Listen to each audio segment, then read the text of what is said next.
Good morning, buenos dias. I will now call the September 14th, 2021 San Diego County Board of Supervisors regular meeting to order. Andrew, can you please call the roll? Thank you, Vice Chair Vargas. Before I call the roll, I would like to note for the record that one supervisor is participating via teleconference. As such, all votes will be handled by a roll call vote. With that, I'll now call the roll. Supervisor Anderson. Supervisor Lawson Reamer. Here. Supervisor Desmond. Here. And Vice Chair Vargas. Here.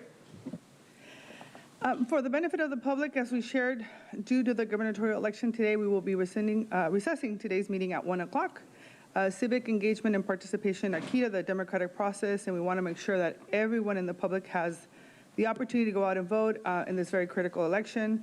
As a reminder, the polls close today at 8 p.m., and as long as you are in line, you can vote by 8 p.m. You can also drop off your ballot at any polling location. We actually have a ballot box right in front, right here on Pacific Highway. And then you can also, if you need any assistance or have questions, you can go to sdvote.com. And so make sure you go vote. All right, with that, we will now begin the invocation. The invocation will be delivered by Pastor Terrell Fletcher, City of Hope International Church. Pastor Fletcher? Yeah, There he is. Good morning. Vice Chair, may we pray. To the Almighty, the earth is yours and the fullness thereof, the worlds and all they that dwell therein it. For you have founded it upon the seas and established it upon the floods. Who should ascend into your high and holy hill, but he who has clean hands and a pure heart?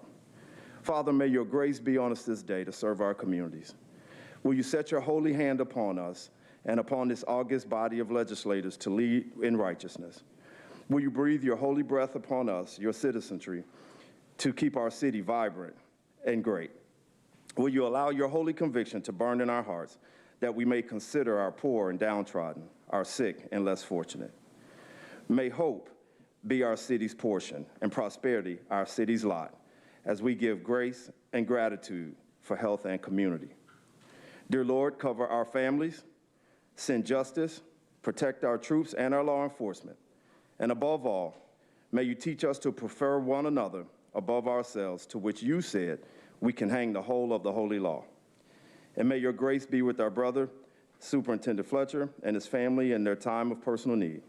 And we ask these blessings in the name of Jesus Christ, according to our Christian tradition. Amen.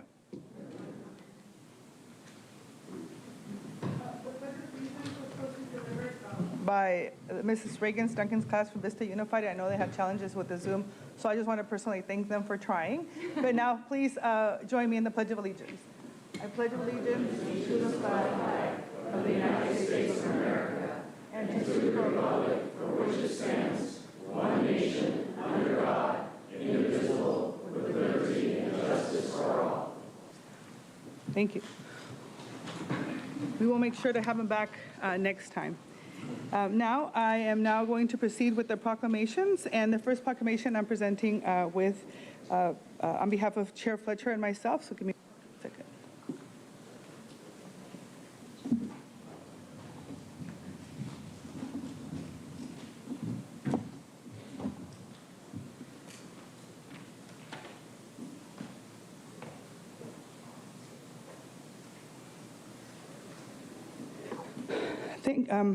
I'm going to present this proclamation on behalf of Chair Fletcher and myself, honoring the 2021 AIDS Walk and Run San Diego. Accepting the proclamation will be Ian Johnson, Director of Development for the San Diego LGBT Community Center. So Ian is here. Hi, Ian. Come on up. On behalf of Chair Fletcher and myself, I am proud to honor, hold on. I am proud to honor the 2021 San Diego AIDS Walk Run. As a longtime reproductive healthcare advocate, I'm really proud of the work that all of you are doing at San Diego AIDS Walk and Run. As many of you know, I had the honor of serving as a trustee at Southwestern College, and one of the first initiatives that I spearheaded was making sure that we expanded access to reproductive healthcare on our campus. And this weekend, I was just so excited that one of the young people actually shared with me that he was diagnosed on the campus, But the reason why I'm really happy is that he's doing really well, but it was because he was able to get tested. And so I think that's a sombering reminder of how important it is to have access to healthcare and reproductive services that impact positively our health and our loved ones. And so the AIDS Walk and Run in San Diego's largest HIV fundraising event, and it's going to take place Thursday, September 23rd through Sunday, September 26th. For people who are comfortable, on Saturday, September 25th, there will be an in-person and masked outdoor community celebration at the San Diego LGBT Community Center. In addition, walkers and runners will have the option to complete an interactive and fun route on their own schedule, either as individuals or with their teams and families. And so it is important that we honor the thousands and thousands of people who have lost their lives to HIV and AIDS. The AIDS Walk and Run does that and is a way to raise critically needed funds to support services for those impacted by HIV today. An important part of those services is HIV education. We are so fortunate that in 2021 we have effective tools to combat HIV and to prevent its spread. AIDS Walk and Run San Diego remains committed to supporting these efforts, including Be the Generation, the center's aggressive and strategic effort to end the new HIV transmission in San Diego, involving a comprehensive sexual health and wellness program that ensures individuals are empowered to take charge of their sexual health and well-being. We are the generation to end HIV transmission. I want to thank the San Diego LGBT Community Center for all they do as a lead organizer for the AIDS Walk and Run, and now therefore it be proclaimed by Chair Fletcher and all of the members of the San Diego County Board of Supervisors on this 14th day of September 2021. They commend San Diego 2021 AIDS Walk and Run for their outstanding service, leadership, and commitment to the San Diego community, and do hereby declare September 14 to be San Diego 2021 AIDS Walk and Run Day through San Diego County. Ian, thank you. Thank you so much. Thank you so much, Vice Chair. Good morning, everyone. My name is Ian Johnson. My pronouns are he, him, his, and I am the Director of Development for the San Diego LGBT Community Center. First, I very much want to thank Supervisors for this very special honor in recognizing AIDS Walk and Run San Diego, and really their commitment to being the generation to end new cases of HIV here in San Diego County. Now, in order to be the generation to end new cases, we have to do a few things. We have to empower individuals to take charge of their sexual health and well-being. We empower all communities by utilizing robust combination of education, engagement, and services. We have to fight to reduce stigma associated with HIV. We have to test so individuals know their status, and protect.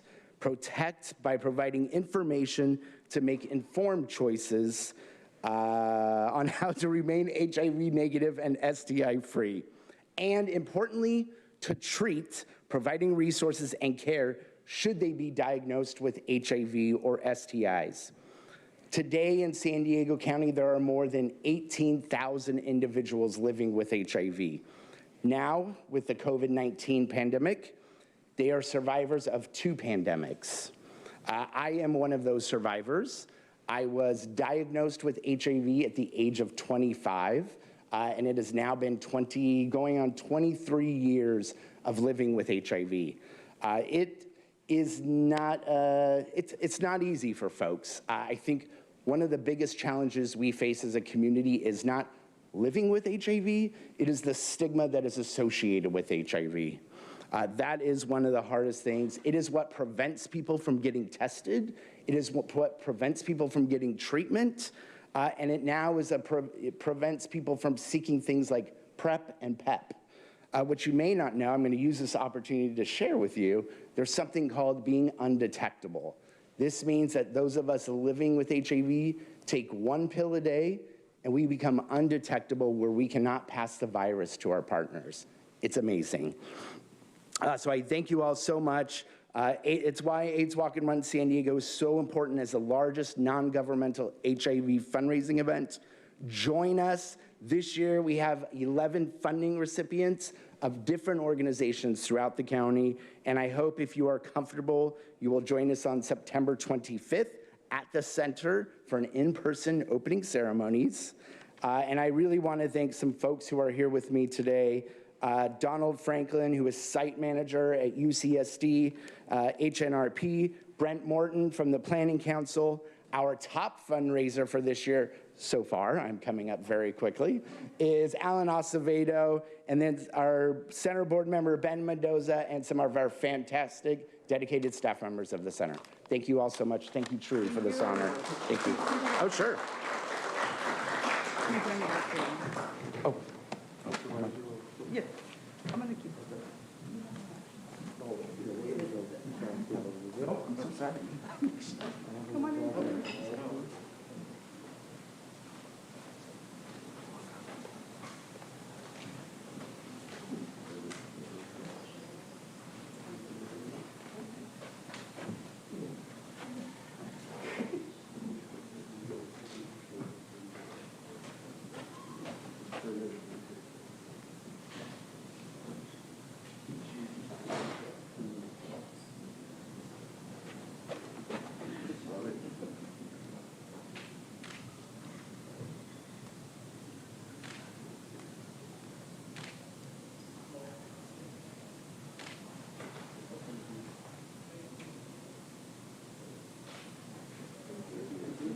Thank you so much.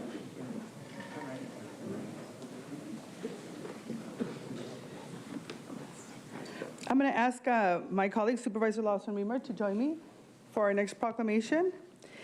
We are honoring the Suicide Prevention Council. Accepting the proclamation will be Dana Richardson. Today with my board colleague Supervisor Lawson Reamer, I'm waiting for you. We honor the Suicide Prevention Council, a collaborative community-wide effort to focused on realizing a vision of zero suicides in San Diego County. County-wide, we've experienced, I can give you this. There you go. Thank you. County-wide, we experienced a decrease of suicide deaths, but we know that there are many in our communities throughout San Diego County who still need support. As part of our efforts, for the county to support mental health and reduce suicides, San Diego County funds Access Crisis Line. Of the calls to the Access and Crisis Line, about half are from individuals in crisis. What this tells us is that it's a sign that people throughout the county know where to access support if they need it. The Suicide Prevention Council reached nearly 2,000 community members with trainings on suicide prevention. These trainings actually educate us to recognize the warning signs, provide information on resources, and empower people to ask directly and talk openly. I encourage everyone to attend a training to learn how they can recognize the warning signs and assist a loved one in need. As a county and as a community, we need to continue our efforts. It's not just about reducing the number of suicide deaths. Our goal is also to alleviate the pain and suffering that so many of our community members are experiencing. We know the signs, we can find the words to reach out and support one another. So let me turn it over to Supervisor. Thank you, Vice Chair Vargas. September is recognized across the United States as Suicide Prevention Awareness Month. Well done. It's a month to educate ourselves about signs that someone needs help and learn about the many resources available to support those who need them. The San Diego County Suicide Prevention Collaborative, with more than 75 partner organizations committed to ending suicide in San Diego. The county is committed to raising awareness, providing education, and training on suicide prevention, and reducing the stigma for those reaching out for help. I am proud to bring forward this proclamation to recognize the work being done by the Suicide Prevention Council. We are joined by Dana Richardson and the Suicide Prevention Council accepting this proclamation today.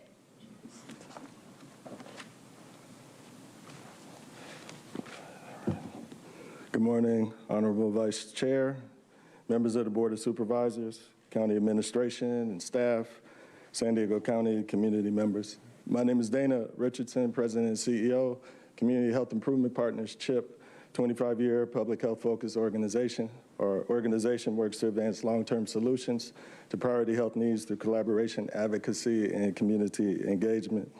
I want to thank the County Board of Supervisors for this recognition of the important work of the San Diego County Suicide Prevention Council.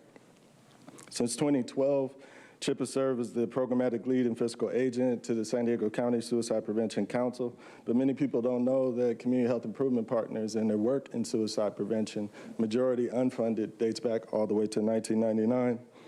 We've come a long way in the past 9 years. Our coalition has really only existed more formally for about 9 years. And we've come a long way through the highs, the mediums, and the lows, and I continue to be grateful for the entire journey, the entire experience. Looking back, I remember the steady rise in suicides in this county that we were experiencing between 2013 to 2018, which was extremely concerning. But we remained diligent in the implementation of our comprehensive action plan, our evidence-based strategies, and got more people involved. What we like to say in our team at CHIP is that suicide prevention is everybody's business. Well, luckily today, and I tell you with a whole bunch of grace, I'm here to share with you the good news that suicide rates have decreased in the county 10% since 2018. Suicide rates in the county are the lowest they've been since 2010. Suicide rates have steadily separated itself from the national rate since 2014. And with each year, we're getting closer and closer to the California state rate. And all of this despite the pandemic, which hit our community very hard. Now, that's the good news, but we have so much more work to do. And we promise you, our team, have quite a bit of endurance, and we won't let up, not one bit. And I'd be remiss if I didn't take the time to thank the people that represent CHIP and work on the Suicide Prevention Council with me, Ms. Yenny Palomino, Ms. Laura Kayanin, Ms. Brett Hall. I also wanted to thank the 75-plus active members and our council that serve as the driving forces behind the implementation of our action plan, which was updated more recently in 2018. So if something that I've said today resonates with you and you can hear my heart, I ask you to check out www.spcsandiego.org, www.spcsandiego.org. Please join us in our campaign to help us save lives, restore hope, alleviate the pain that people are living with, and connect people to the valuable resources available to them. Thank you.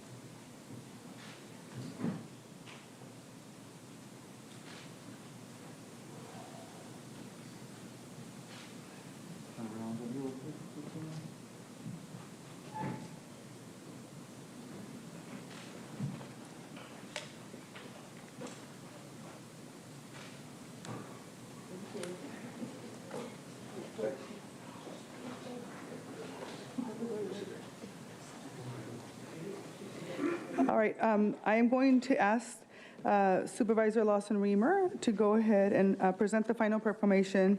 They will be honoring Rise Up Industry, and accepting the proclamation will be Jonathan Yackley and Ross Provenzanzo. Welcome.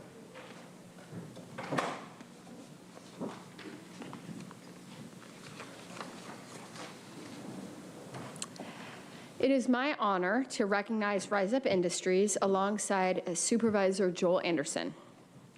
The other side to criminal justice that isn't talked about enough is how to reintegrate people into our communities. It's about getting moms and dads and siblings and workers reconnected with their families and ready to contribute to our community once again. Reentry programs help make this happen and give people a second chance. Rise Up plays a critical role in smoothing this transition and reducing the number of individuals who return to jail. There are many stories of success, and I thank them for the work that they are doing to transform lives. Evidence-based policies and programs are important to me and to the county, and I commend Rise Up Industries for setting that example. Thank you very much, and congratulations.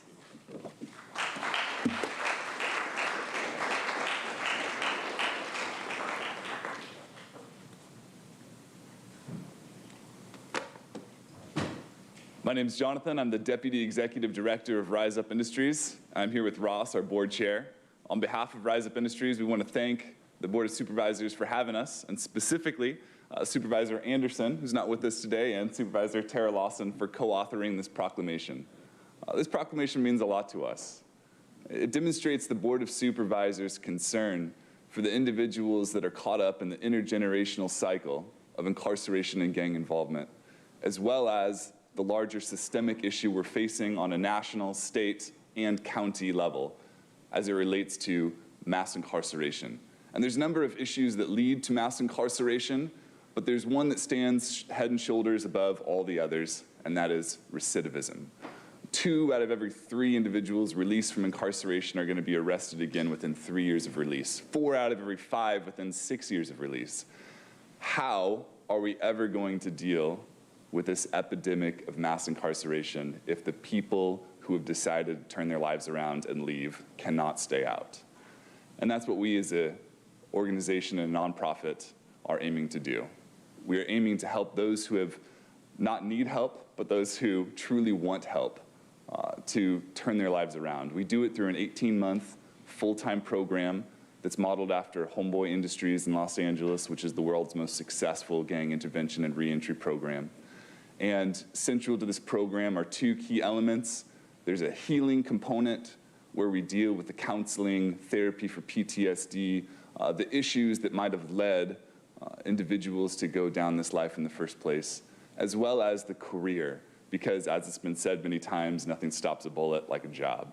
And so over 18 months of full-time, comprehensive job training, we prepare individuals for careers as computer numeric control machine operators. It's a well-paying trade that's in high demand, and not one of our graduates has gone back to incarceration, and not one has left our program without full-time employment by a manufacturer. And so it is our hope that the county, just as they're demonstrating today with this proclamation, will continue to invest in organizations that are concerned and addressing both the individuals and the root causes underlying mass incarceration and gang involvement in our county. So thank you so much all for your time. And again, thank you to Supervisors Anderson and Tara Lawson for this honor.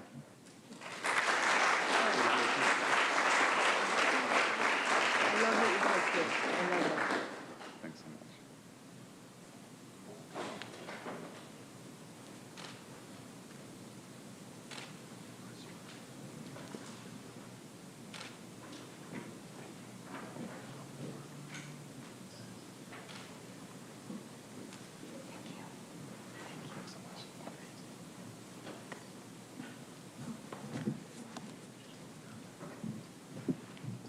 Thank you.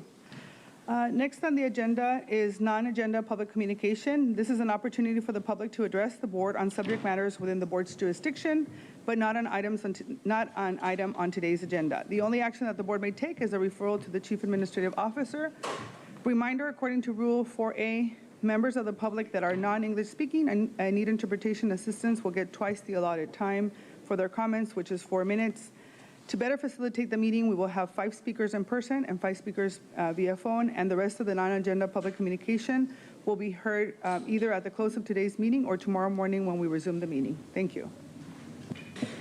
Thank you, Vice Chair Vargas. We have 29 requests to speak on matters not listed on the agenda, 14 in person, 15 by phone.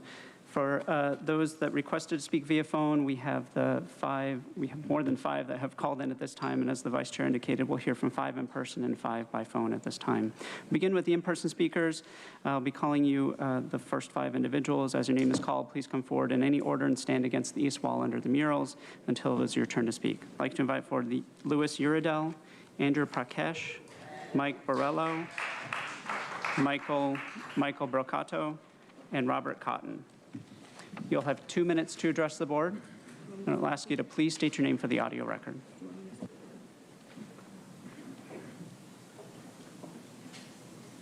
You may come forward in any order. Yes, my name is Mike Borrello. I'm from Carlsbad. So I'm here today to provide a COVID report, but this is on the vaccines. So the following data is from CDC VAERS Wonder database dated September 13. Deaths associated with the 3 COVID-19 vaccines for all locations is 14,506, of which 35% occurred within 2 days of injection. According to the Mayo Clinic, there's been about 210 million people in the United States that have received at least one dose of the COVID vaccine over a 10-month period. By comparison, 14 seasonal flu vaccines amount to about 3 billion doses administered over the past 30 years, and there are only 1,950 deaths associated with that vaccine. Consider the additional statistics for the COVID-19 vaccine: 14,593 life-threatening events, 43% of which occurred in the first 2 days, 18,439 permanent disabilities, 52% which occurred in the first 2 days, 58,440 hospitalized, 38% which occurred within the first 2 days, 77,863 emergency room visits, 61% of which occurred within the first 2 days, 106,183 office visits, 53% of which occurred within the first 2 days, 1,358 miscarriages, which occurred within the first 2 days after receiving the injection, 4,663 cases of myocarditis or pericarditis, 32% which occurred within the first 2 days after receiving the injection, and 40% of these were under the age of 40 years. The high percentage of events occurring within 2 days of injection, the simple comparison with seasonal flu vaccines, strongly suggests the COVID-19 vaccines are causing an unprecedented number of deaths, life-threatening events, and permanent disabilities. Thank you, sir. Never seen before in the history of medicine, including the thalidomide tragedy in the 1950s. Sir, thank you.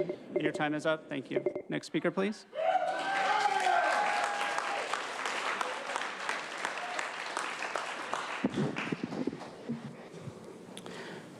Andrew Prakash. We can't afford to have candidates that find out what people want to hear and try to say that. That was a quote from Ronald Reagan when he's running for governor. I wouldn't want to be that myself. Times don't change, only seasons do. We can't afford this board.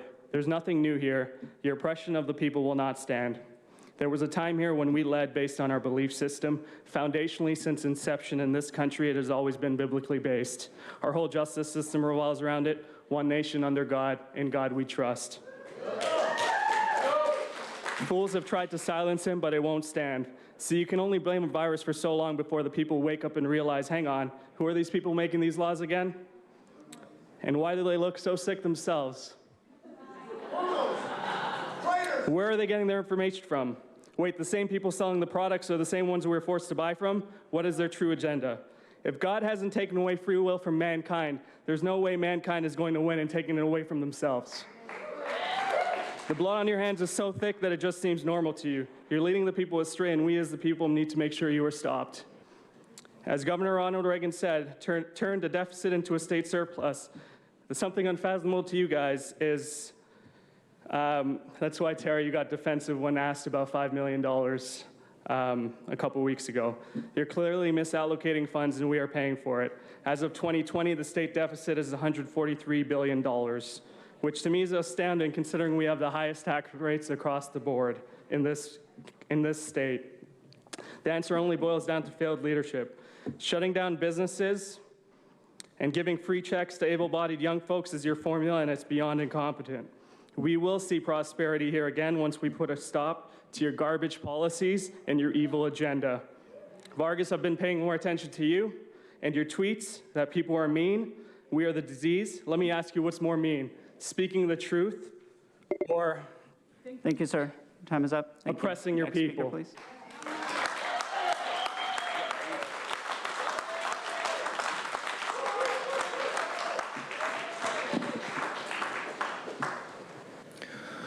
Louis Udell, Metroflex Gym, Oceanside. If we ever forget that we're one nation under God, then we're one nation gone under. People consistently ask me, why do you get up there and speak so much? They aren't going to listen to you, and they're just going to keep voting the way they want. My answer is simple, because silence is consent. And I do not consent to any of this absurdity. And I hope that by speaking up, others will be encouraged to do so as well. Courage is a currency of freedom, and I'm looking to make some big deposits. The scientific process itself is to question everything. If we don't question everything, how can we determine what is actually true? I remember when people said the earth was flat, and that was science. I'm old enough to remember when it was safe enough to be on an airplane, but bars, gyms, and restaurants were so dangerous you couldn't go inside. Now you can go inside all of those businesses with no mask on, but airplanes are so dangerous you need to wear a mask. I'm also waiting to see the official reports on how many lives were saved by putting one-way arrows on supermarket floors. While I'm not a doctor, I do have a law degree. I passed the bar exam in 2 states and have a master's of science. So I decided to hop on the San Diego COVID tracking website and found these numbers. From August 28th to September 4th, 2020, 2,115 cases with no vaccines. From August 28th to September 4th, 2021, there were 7,457 cases with a 70% vaccine rate in San Diego. That's 350% more cases with a jab. Is science telling me that we have more cases with a shot and less cases without it? Think about it. If that's misinformation, then it's coming from you. It's from your website. I only answer and comply to one authority, and I'm pretty sure he doesn't wear a mask or need a jab. The authority I comply to is our Savior, the Son of the living God, Jesus Christ.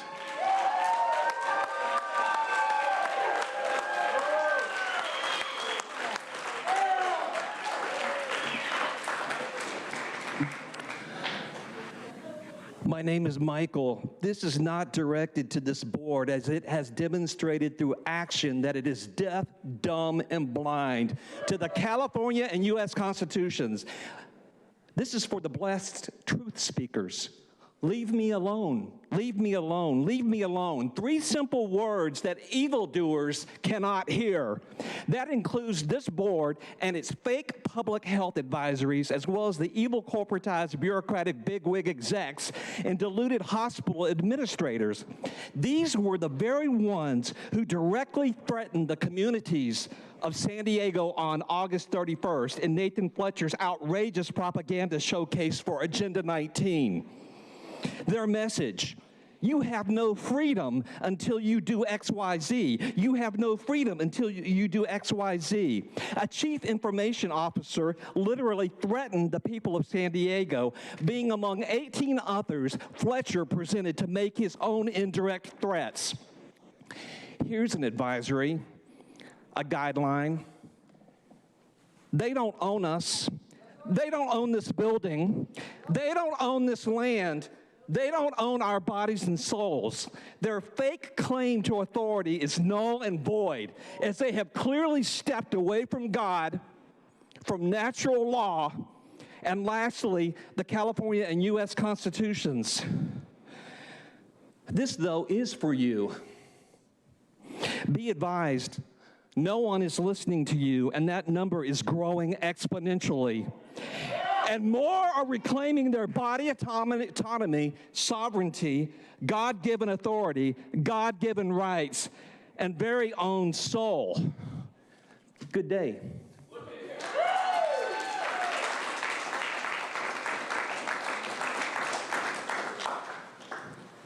Good morning, board. I'd like to take a moment and commend the County Health and Human Services Agency. Sir, Robert Cotton is my name. Thank you very much. I'd like to commend the County Health and Human Services Agency, especially the Epidemiology and Immunization Services branch. They produce every week one of the most detailed COVID reports out there. I researched many county and even state health sites that do not even come near the quality of our county reports. Thank you. In light of last month's declaration against misinformation, I will refer only to our own county report. The real information we, the people of the county, need to know is right in here.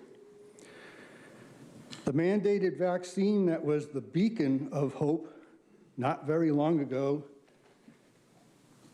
has been rapidly dimming.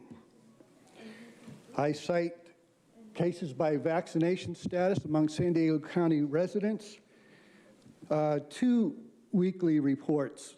One starts in 7/26 to 8/24. Among the fully vaccinated, 12.1% of all cases were among fully vaccinated. In the last 30 days, 20.1% of all cases were fully vaccinated. We've grown from 12 to 20%. Deaths, 6.9% of all cases are now 12.8% of all cases in the county. And nowhere is there any address of natural immunity acquired by those who have earlier infections. We look forward to more detailed reports. Thank you. Thank you. We will now hear from those that requested to speak by phone. We'll be calling speakers by the last 4 digits of their phone number. You'll hear a notification that your call has been unmuted. You will then need to press *6 to unmute your phone. Each caller will be asked to state their name for the audio record, and you'll have 2 minutes to address the board. I'll remind the callers that they should mute their TV or live video stream before they begin speaking. And if you could please identify the first caller. Our first caller is 1822. 1822, please press *6 to unmute. 1822, please press *6 to unmute.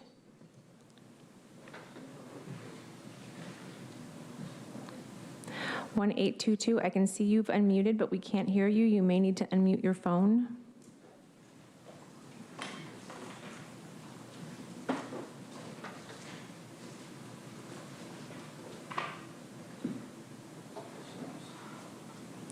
We'll come back. We still are unable to hear you. Our next caller is 4592. 4592, please press *6 to unmute. It looks like that caller just dropped off. Our next caller is 8672.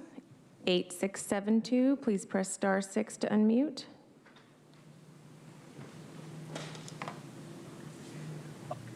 Hello? Go ahead, we can hear you.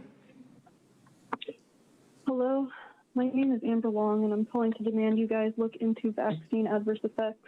The COVID shot has been out for over 9 months now, and the fact you guys have not looked into the potential risks is absolutely astounding. How are you all going to promote something without looking into the harm it may cause? I looked into it, and I'll tell you the possible risks per the CDC. The risk of the COVID-19 vaccine is as follows: anaphylaxis, thrombosis, thrombocytopenia syndrome, Guillain-Barré syndrome, myocarditis, and even death. This is on the CDC's website. It literally takes a few minutes to look it up. Lastly, for those who are hospitalized, if you have gotten the vaccine and are still within the 2 weeks of getting it, you are considered unvaccinated. Also, if you have only gotten 1 shot, you are also considered unvaccinated. My question to you guys is, of the unvaccinated in the hospitals, how many of those are there right after getting their COVID shot, possibly due to adverse effects? Have you even looked into that? Because I think this is something that the public needs to know. Thank you.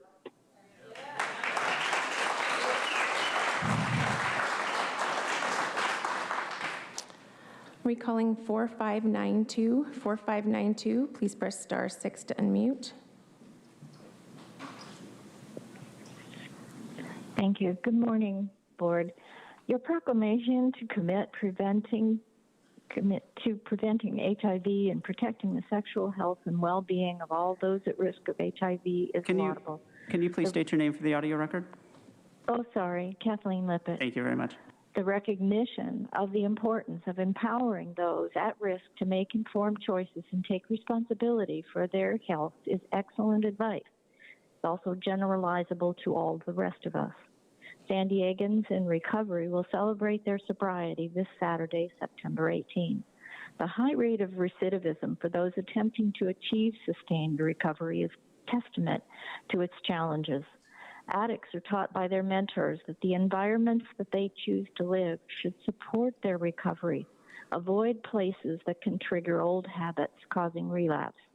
How can this board claim to care about those in recovery and simultaneously promote growing, manufacturing, and selling marijuana, intentionally creating the very environments that put those in recovery at risk? The same risks apply to those in the fragile mental health issues. The level of disrespect for these two communities turns out it's a path. This is a path to other drug use.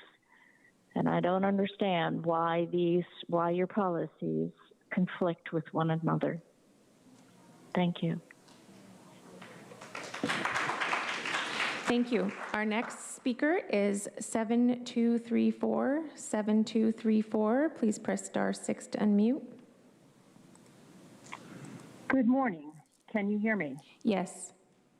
Great. My name is Terry Ann Skelly, District 5, mother of 3 adult sons. Last night I attended the county supervised Social Equitable Cannabis Program Development webinar.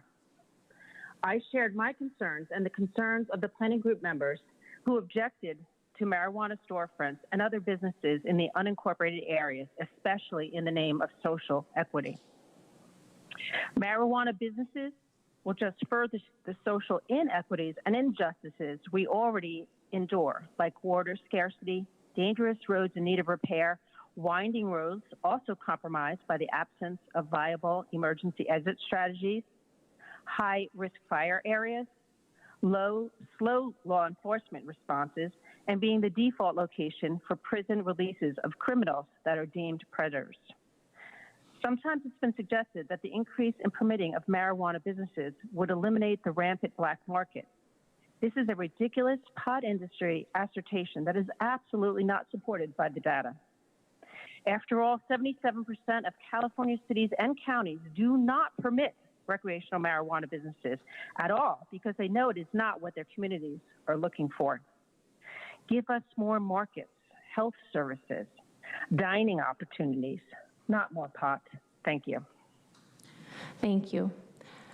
Our next speaker is 3800. 3800. Please press *6 to unmute. Thank you. My name is Barbara Gordon, and I'm here today to express my concern as the Board of Supervisors continues to move forward on allowing marijuana businesses with no regard for what the community needs or what they want. I work with young people who are always watching what we do. We cannot put more drugs like marijuana into the community and then expect that the use of marijuana will not increase, which leads to more addiction. The treatment for substance abuse disorder is the least effective and most expensive method to deal with substance abuse or misuse. This epidemic impacting approximately 1 in 3 American families. Since marijuana legalization, the medical community has published thousands of articles relating to the harms being seen with marijuana products. I have yet to see a single peer review article that supports the use or safety of high-potency marijuana. Our emergency rooms are facing a crisis in psychiatric boarding, and many of these patients are regular marijuana users whose brains have been hijacked by the high content of THC in marijuana, exacerbating their mental illness. Please listen to the health professionals who understand the risk of the policies you are advocating for, instead of listening to the marijuana industry who puts profits over people's health and safety. Thank you very much.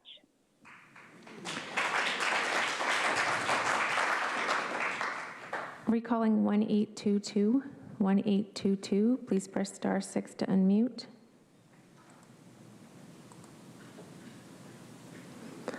All right, we'll come back. Our next speaker is 7613. 7613. Please press *6 to unmute.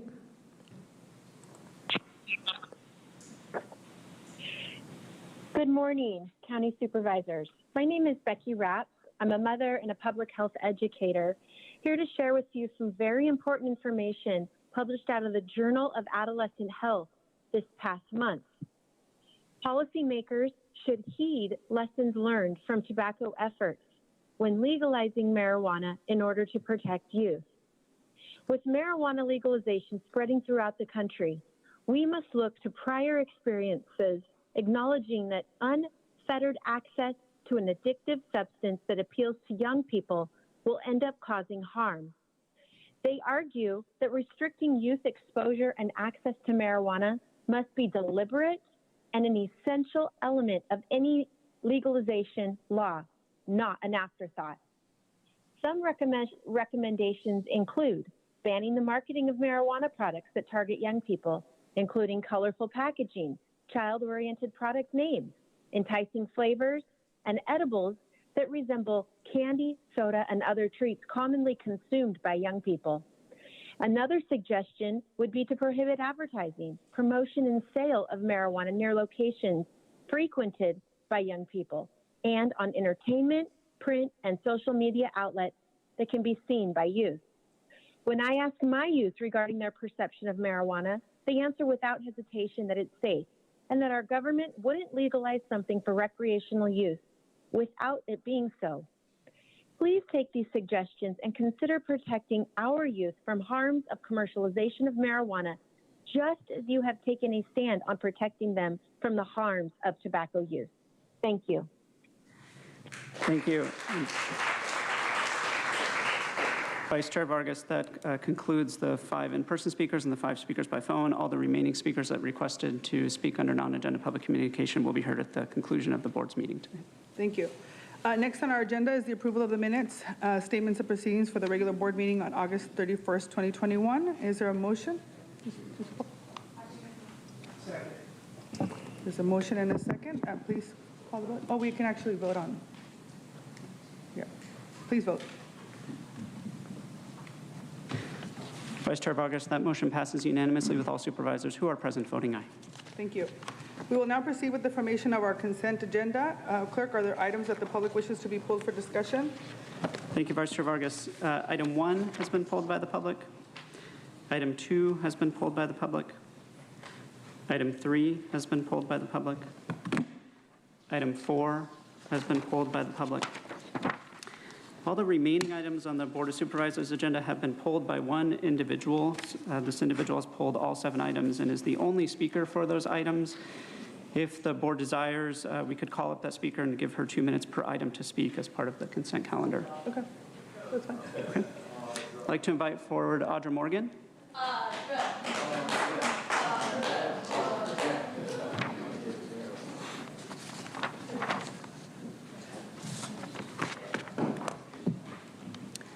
Audra, since you pulled 7 items, you'll have 14 minutes to address the board. Wait, are we going, I mean, I pulled more than 7. We're just the ones But where I you're mean, the just only 1 speaker. through 7? It's for items 5, 6, 7, 8, 9, 10, and 11. What about? We'll call you up for items 1, 2, 3, and 4. Because Okay. we have other speakers on those Hold on. items.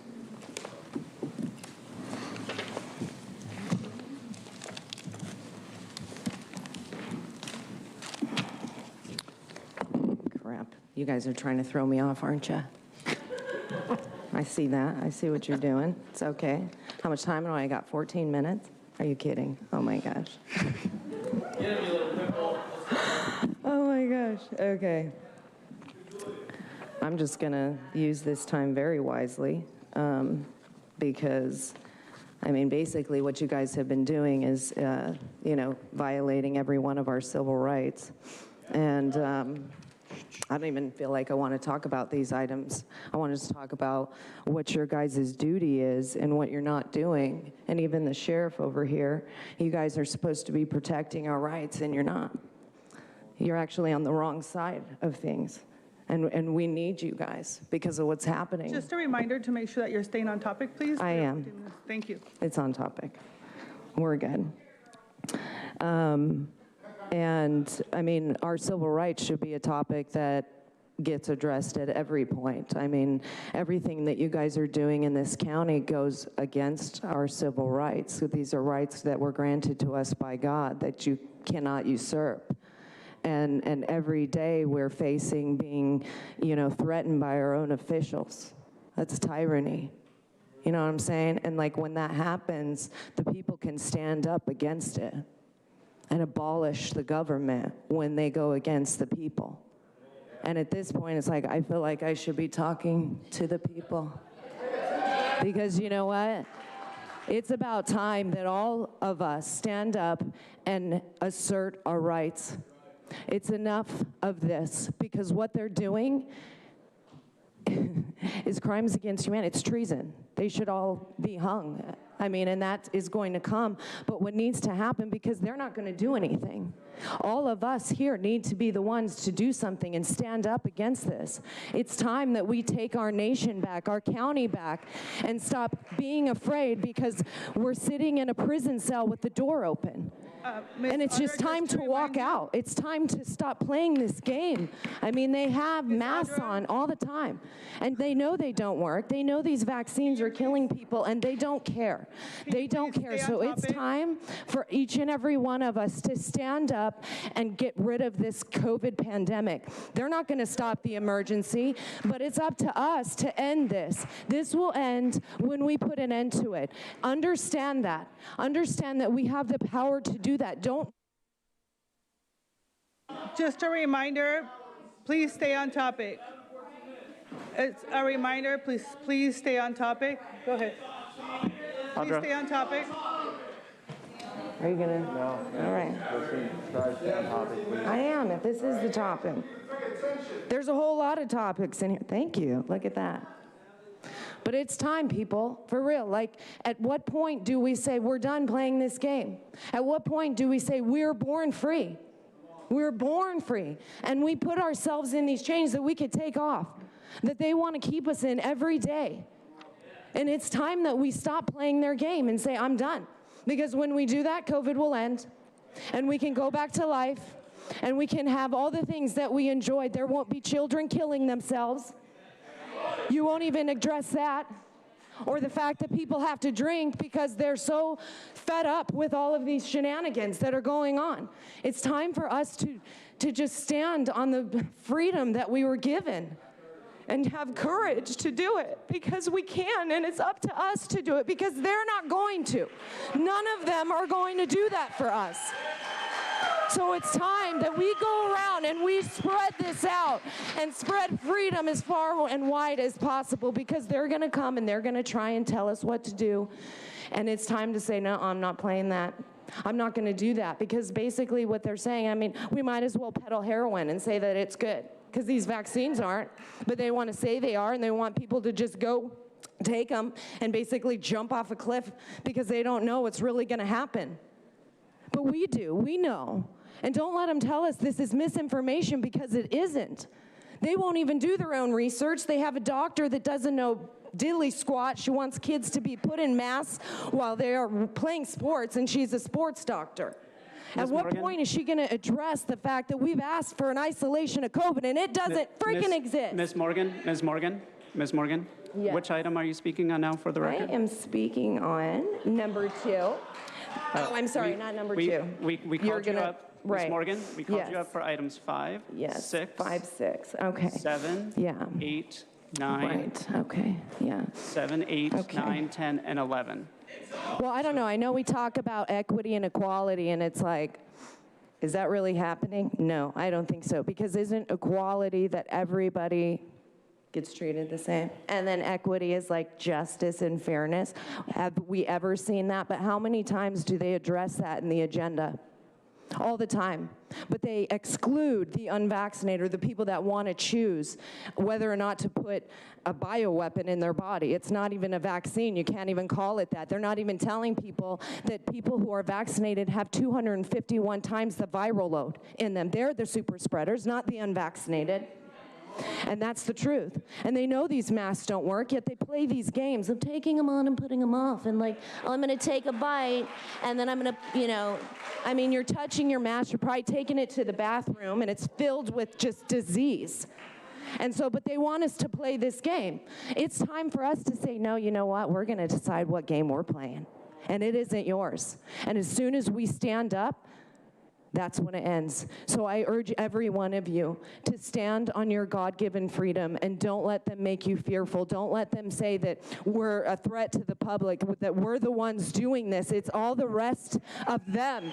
It's all of the tyrants that are in office that need to go. Here we are on an election day, and what's going to happen? These systems are rigged, and they are flawed, and they know they're totally corrupt, and they want you to go vote. And should you? Maybe because for just the purpose of voting, but does it count? No, it doesn't until the system is fixed. And when it's fixed, you know what? Every single one of them is gone. You want to know why? Because none of them were voted in. Not one of them. President Trump got 120 million votes. What's going to happen when that's exposed fully? Because they're trying to hide that. Every single one of them will be upseated.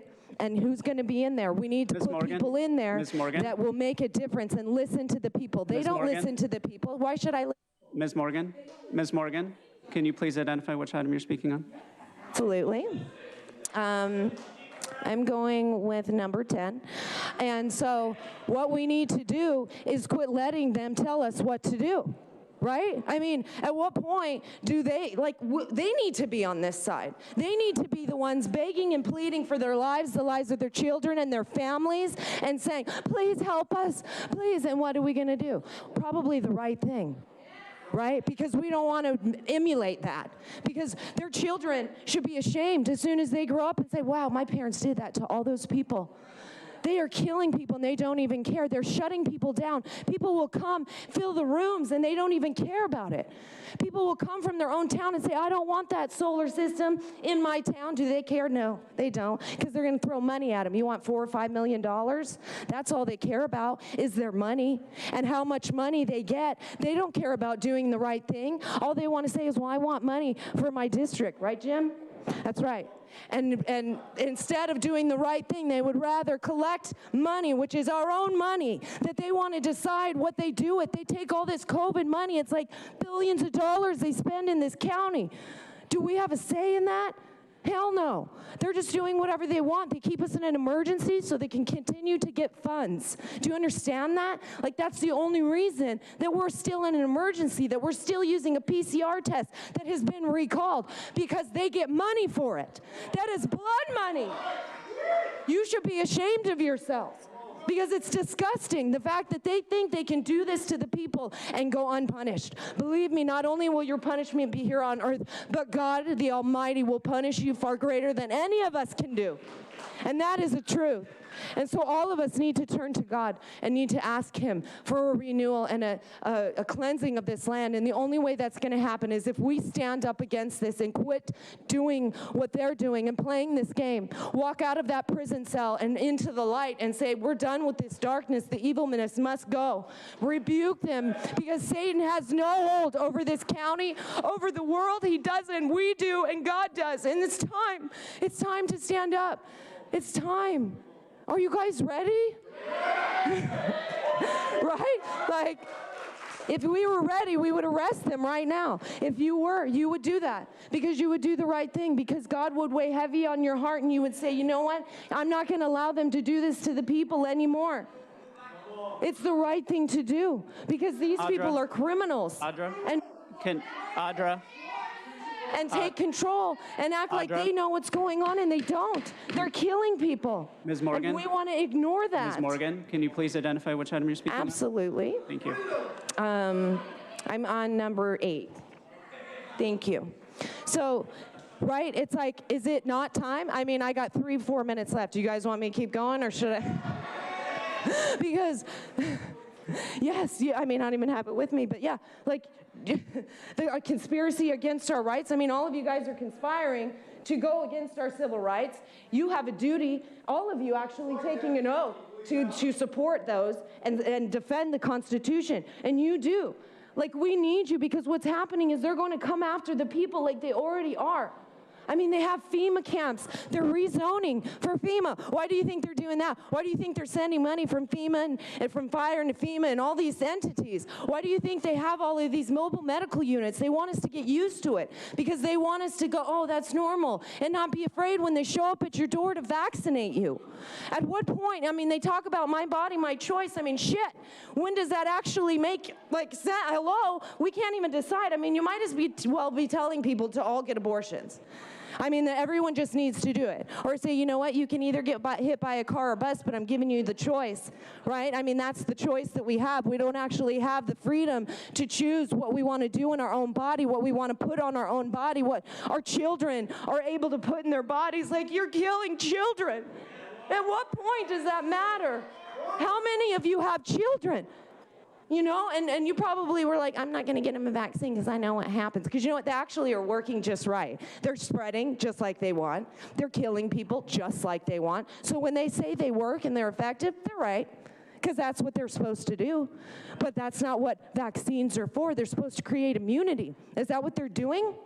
No, they're destroying your immunity. They're destroying our God-given immunity. We have two immune systems, one that learns about it and one that fights it right away. And they're destroying that with these shots. Every single one. There's graphene oxide in it. It has 5G capabilities that can track your body and what it's doing. At what point, I mean, they're putting it in the air. It's in our water. Like, at what point do we realize that what they're doing is not what we wanted? That's not what we're supposed to be doing. We're supposed to be standing up and making it the way we want. It's time to take our nation back, the world back, and quit playing into these tyrants' hands. And just putting on a mask just because. It's like, don't wear it because it actually doesn't help you. It makes you sick is what it does. If you go and test those, they're so full of bacteria.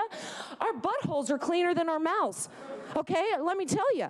And so you're sitting there just breathing it out. If we were meant to breathe that in, I mean, there would be a tube from our mouth to our nose so we could breathe our own exhaust.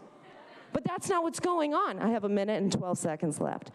Do you want to know what topic I'm on? It's cool. Anyway, so we don't need them. It's time to replace them, get them out of here. They all actually need to be arrested. And when the time has come and the citizens are ready, we will rise up and take them out. And we will fill their seats with people who give a damn, who believe in God, who are fearful of God, and will do the right thing for the people, not just for their paycheck, not just because it looks good to them or they're running again and they want to make sure that they look good. It will be the people that are for the people and they're by the people. Okay, it's time to go back to the basics. We are free. Understand that. We don't have to listen to any of this. We do because we're made to be fearful. In school, they tell you to sit down and shut up and just do what we're told, right? I mean, I remember doing an opinion paper and they told me my opinion was wrong. I don't understand that because it's like, you wanted my opinion, but sure, right? I mean, but it's like we're taught this. We're indoctrinated into believing these things that we just have to listen, but we don't. They all work for us. Every single one of them. We paid for this. We paid for that seat they're freaking sitting on, all of that. So it's time to take it back. Let's go, freedom.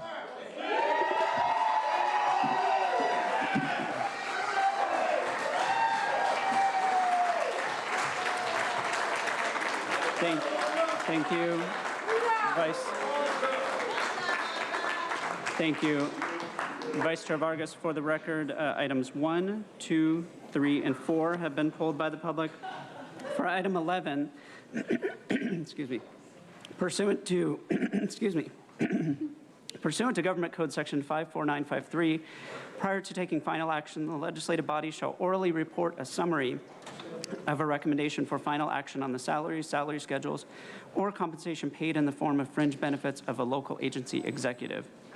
The recommendation today is to adopt amendments to the ordinance that includes an increase to the salary grade level for Director of Fire Authority from salary grade UCE 009 to salary grade UCE 017, with the salary range from $117,228.80 to $231,899.20 annually. In addition, the recommendation is to establish 3 new classifications in the unclassified service that will receive compensation benefits according to the Executive Management Compensation Plan. The salaries will be as follows. Director, Office of Environmental and Climate Justice, and Director of Office of Immigrant and Refugee Affairs are assigned to salary grade UCE 17 with a salary range from $117,228.80 to $231,899.20 annually. The Chief Evaluation Officer is assigned to salary grade UCE 19 with a salary range from $160,534.40 to $260,561.60 annually.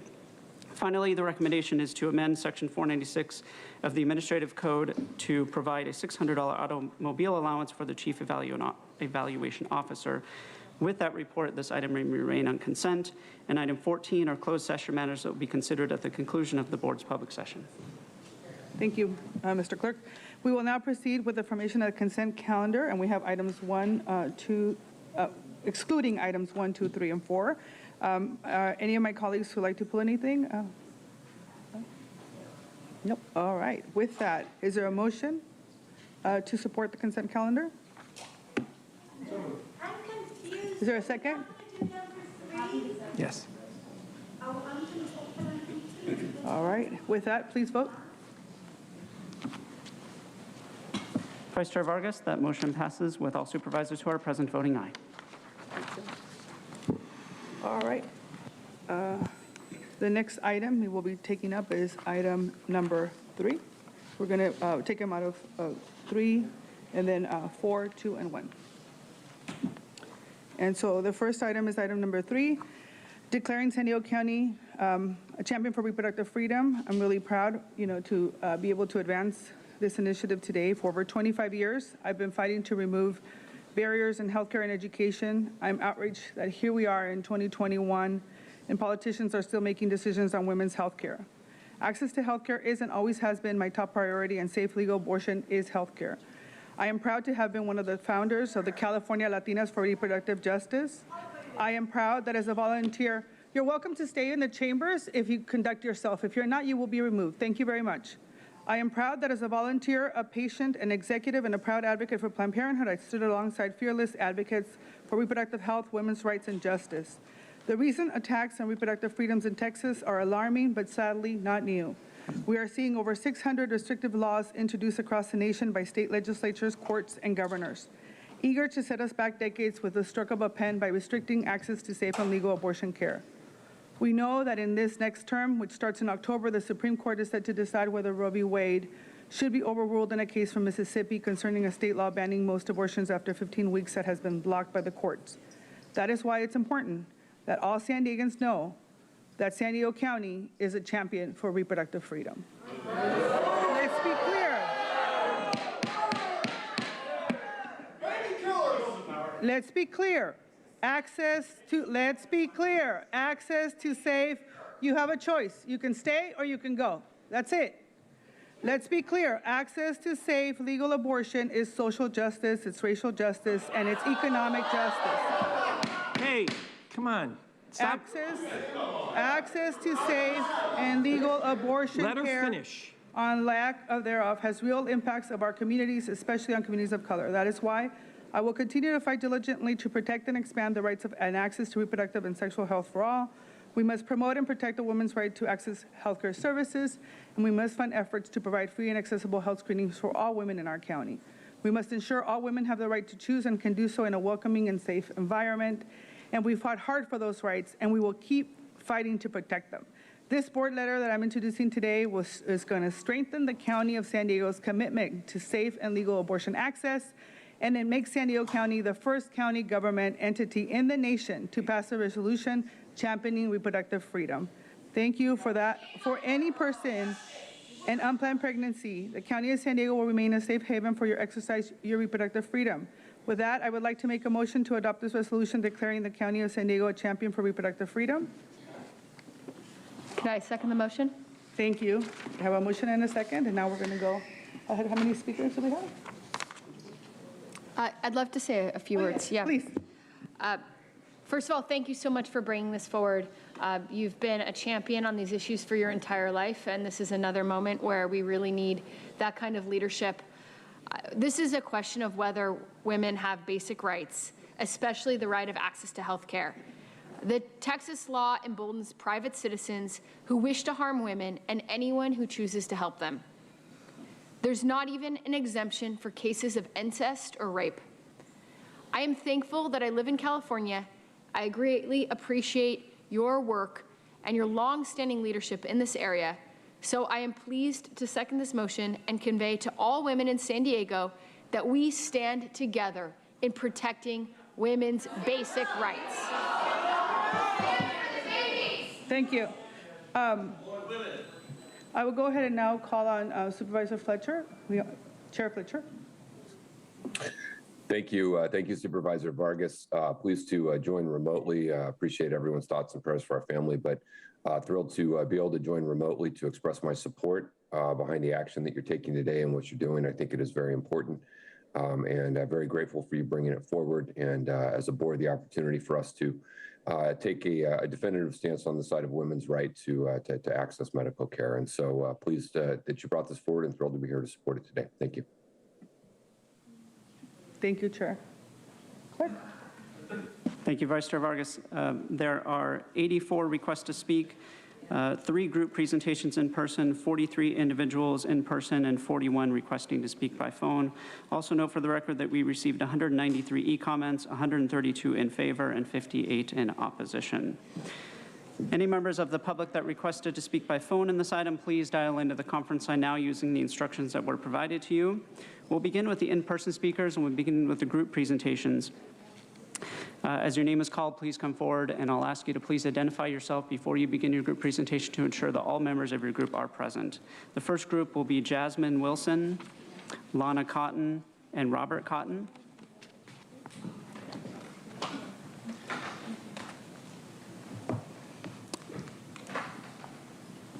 If you could please each come to the podium and state your name, and then you'll have 10 minutes to address the board. All individuals in your group must provide testimony during that 10 minutes. So if each of the speakers could come forward and state their name.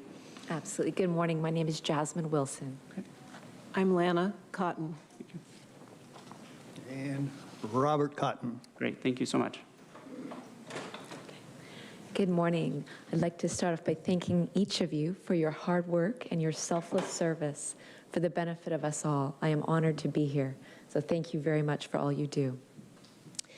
One of the greatest women who ever lived was Mother Teresa. Mother Teresa once told a woman considering abortion, "A child is a gift from God. If you don't want him, give him to me." She arranged for the adoption of over 1,000 children who otherwise would have been aborted into loving families.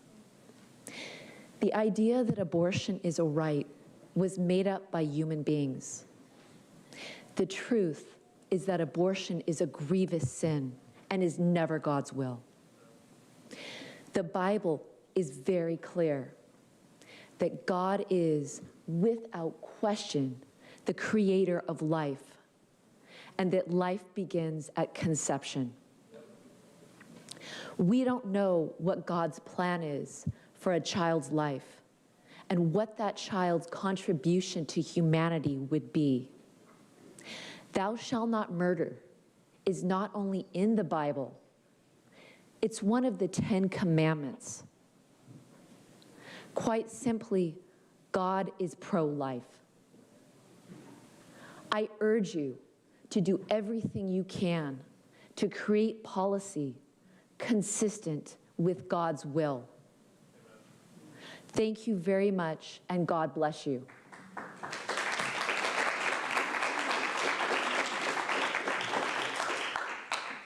Lana Cotton again. Thank you for listening.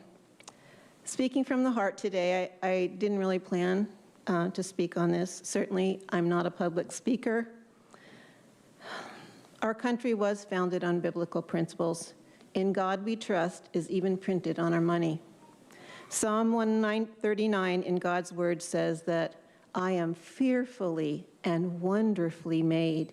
He created my inmost being and knit me together in my mother's womb. That is why I'm speaking out against this declaration of reproductive freedom. Abortion is wrong, totally against God's word. It is really legalized murder and must be condemned. I shudder at the thought of how many babies who God created have been aborted in this country during the past decades. I believe that God will ultimately judge those who condone this atrocity. I personally was confronted with an option to abort my first child. Since I have a brother with Down syndrome, my doctor suggested I might want to have an amniocentesis to check for the Downs. I sat there and I thought, well, I responded that the only reason that I would do that would be if I wanted to abort my baby. So I told my doctor that I would never consider that, even if it was discovered that my child had Downs. when I think of my brother Phil, he's a wonderful, sweet, happy, loving person.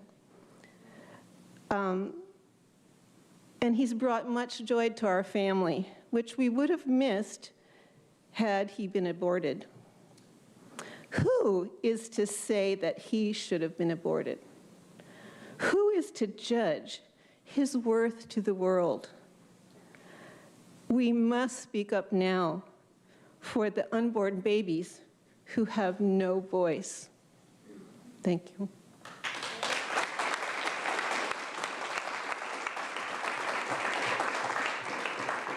Robert Cotton. Declaring the county a champion for reproductive freedom. How ironic.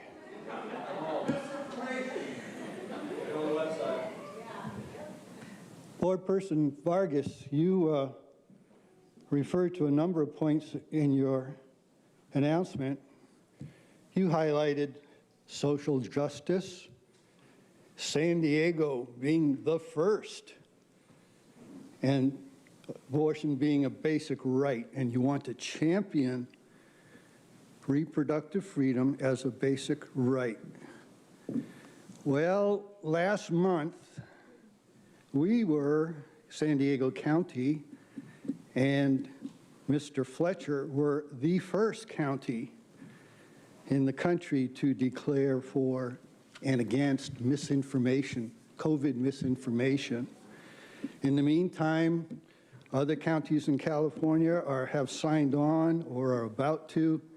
And I asked back then, who's going to be deciding what's misinformation? And is LA County's misinformation going to be different than our misinformation? Well, we're back to championing freedom. You champion reproductive freedom, but are you championing the freedom for your county citizens to reject the forced mandated injection of mRNA and other substances into their bodies? Where do our rights end? Where does your authoritarianism end? We're not going to take it. While you're championing reproductive freedom, champion health freedom for your citizens.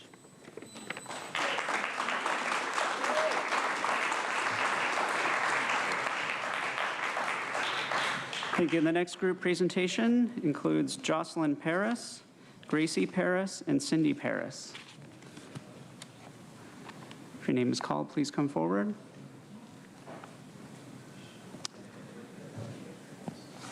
And that will be followed by, all right, looks like they're coming forward. The next group presentation after this one will be Joseph Weber, Audra Morgan, and Sean Fredrickson.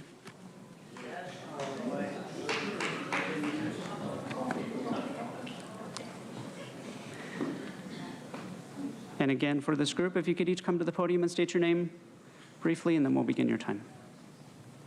Jocelyn Paris. Great, thank you. My name is Cindy Paris. Great. Say your name. My daughter, Gray Paris. Thank you. You want to go stand by Jocelyn, please? Great, thank you. So today, you are going to vote to make San Diego a champion of reproductive rights. And you're going to ignore thousands of women who choose life instead. And you talk about equity. 54 million Black babies have died since 1973.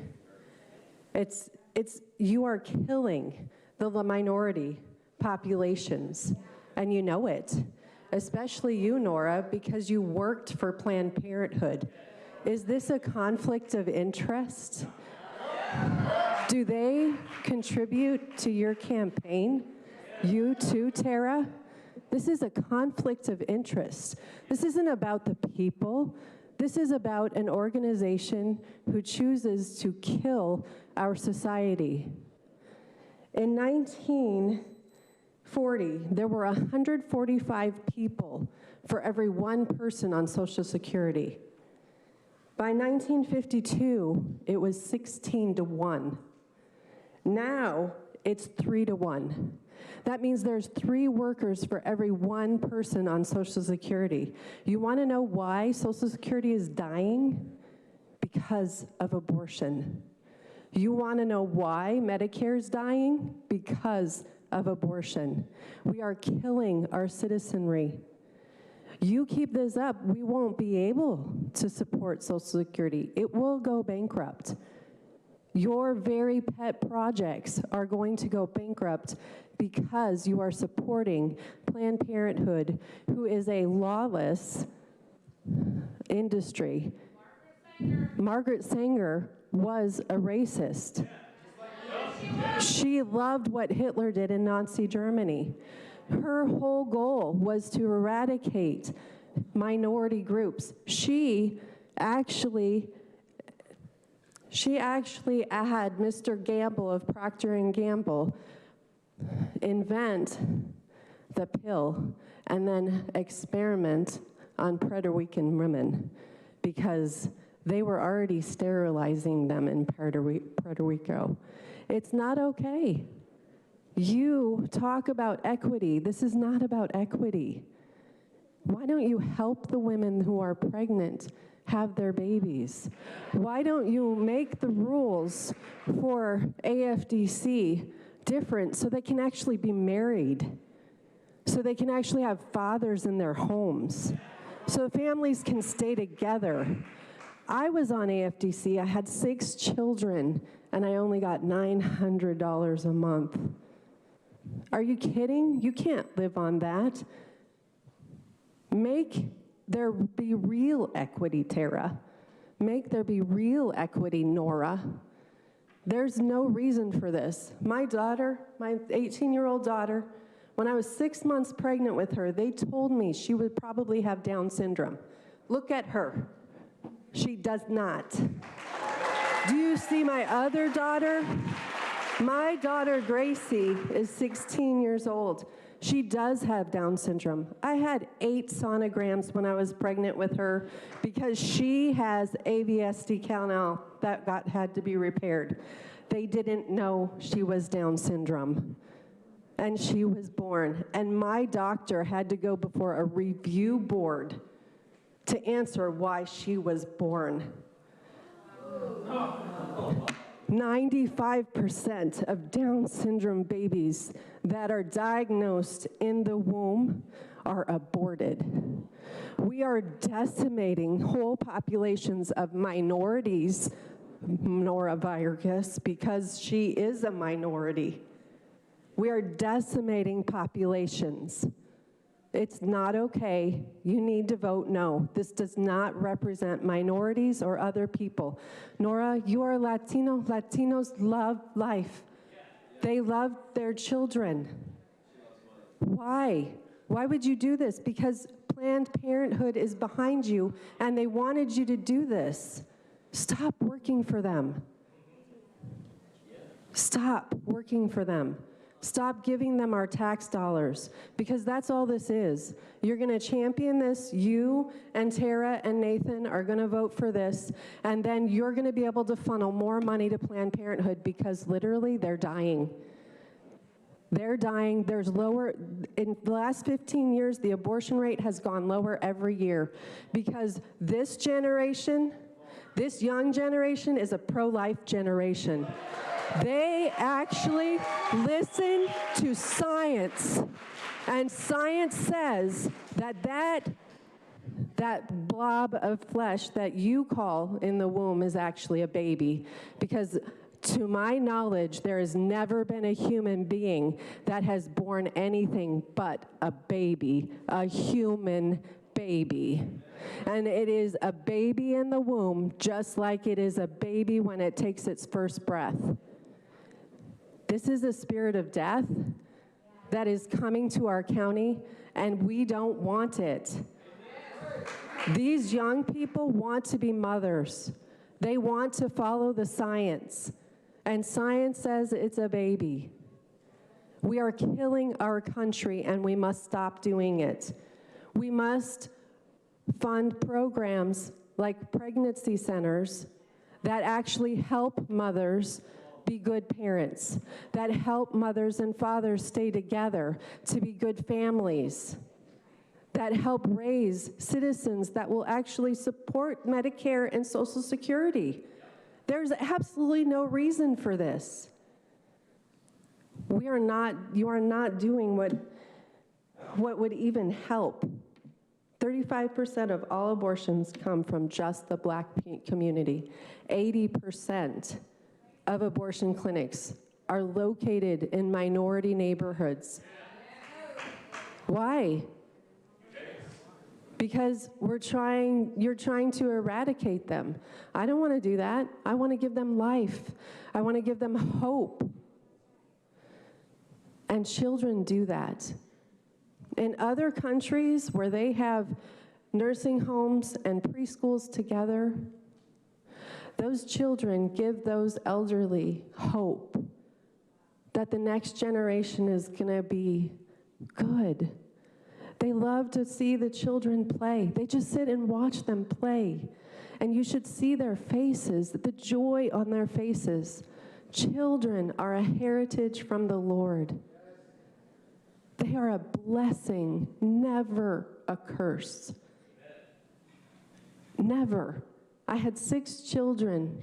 I raised them primarily by myself, and I did it. 5 of my children are adults now. There's no reason. I've been divorced 12 years. There's no reason people cannot do it. And you know what? I know it's an indictment on the church. Church, rise up. Support these women so that they can have their babies. Help. But don't do this. Don't bring this and declare San Diego as a spirit of death. You have less than 2 minutes remaining under the rules of procedure. We need to hear from the other speakers. Thank you. So you want to say you oppose? I oppose their idiocy. Thank you. Jason? I want my children, and I want them to not have a fucking vaccine. Come on. She's an adult, so I can do that. That's not child abuse. I want you high and low power.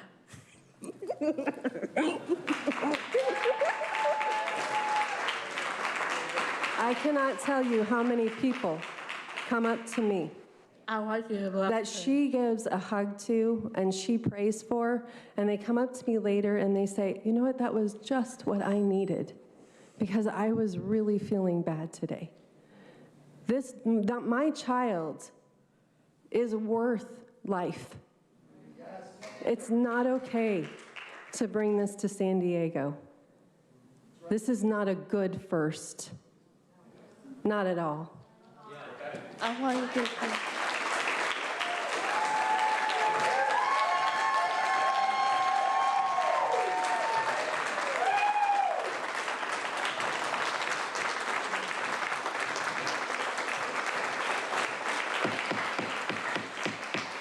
We'll now hear from the final group presentation. The final group presentation is Joseph Weber, Audra Morgan, Sean Fredrickson. Again, please come to the podium and state your name, and then we'll begin your time.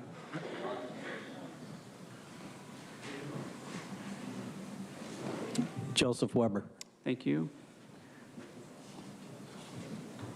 Audra Morgan. Thank you. I'm Sean Fredrickson. Thank you. We'll begin your time now.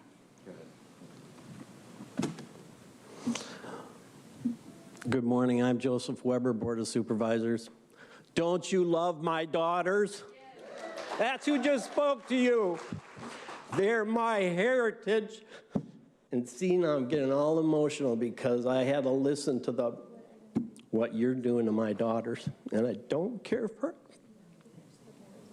Today, you have the monumental choice between life and death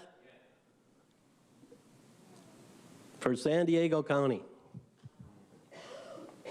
between God and self, between equity and equality.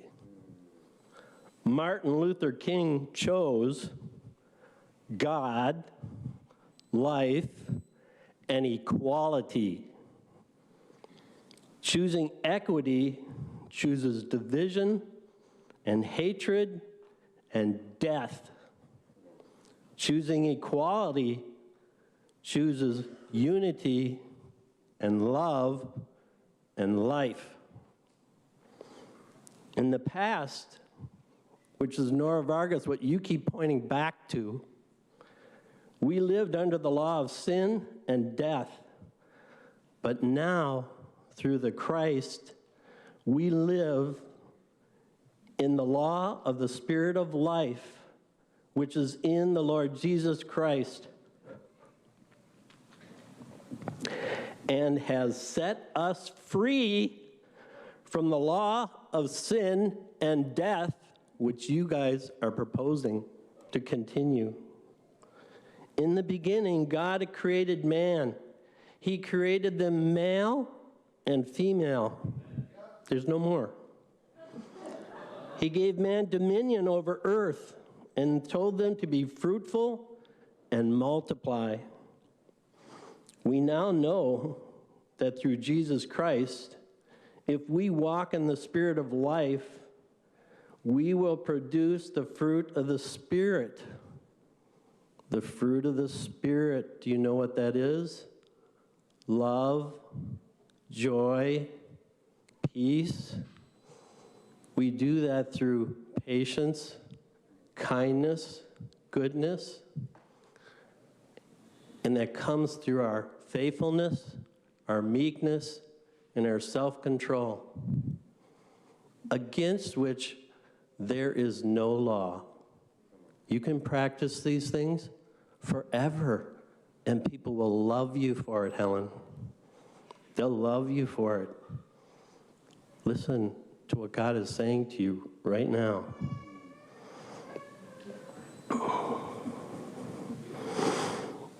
Today, Board of Supervisors, you need to represent us well by voting no for this. You choose, as Martin Luther King did, and your voting people desire you to choose equality, life, and God. Do what is right. No compromise today. Where's my Joel? So disappointed. We just lost a conservative vote against these three people that would actually call in to vote for death.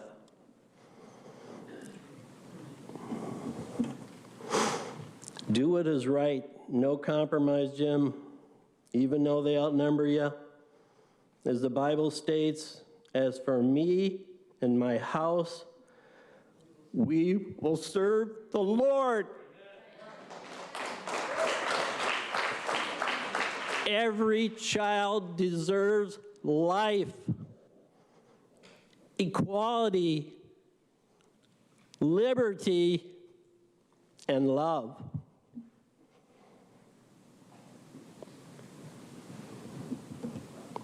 Vote wisely, because today, before your God Creator, you're voting for or against Him. Thank you for letting me have so much time. But now I want to give that over to Audra and Sean to fill up the rest of the time. I hope you listen.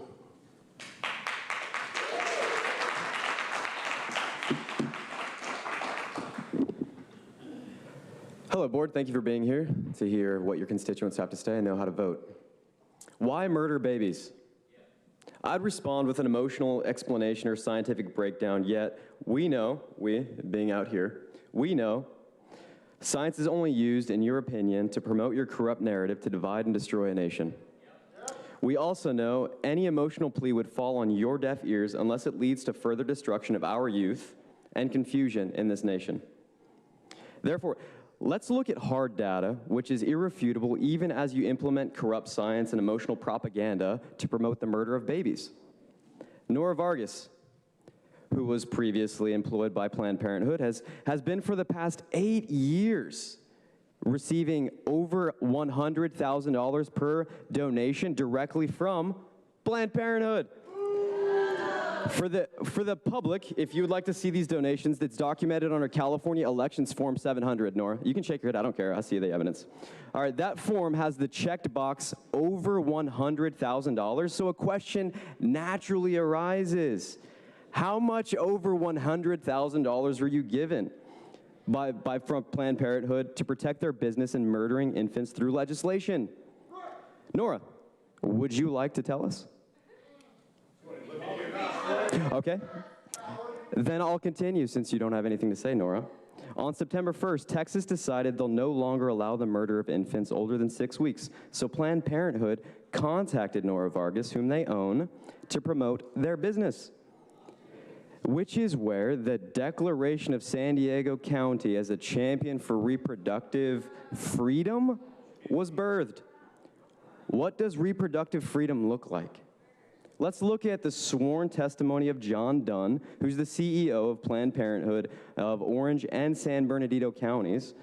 When he testified a fetus which has been born alive during an abortion, he said, "I know they kept it warm and comfortable for the very brief period that it was alive before they began to harvest the child." How long will public authorities permit Planned Parenthood and their associates to sell living children inside and outside the womb and then kill them through organ harvesting? Nora, what's your price tag? Thank you.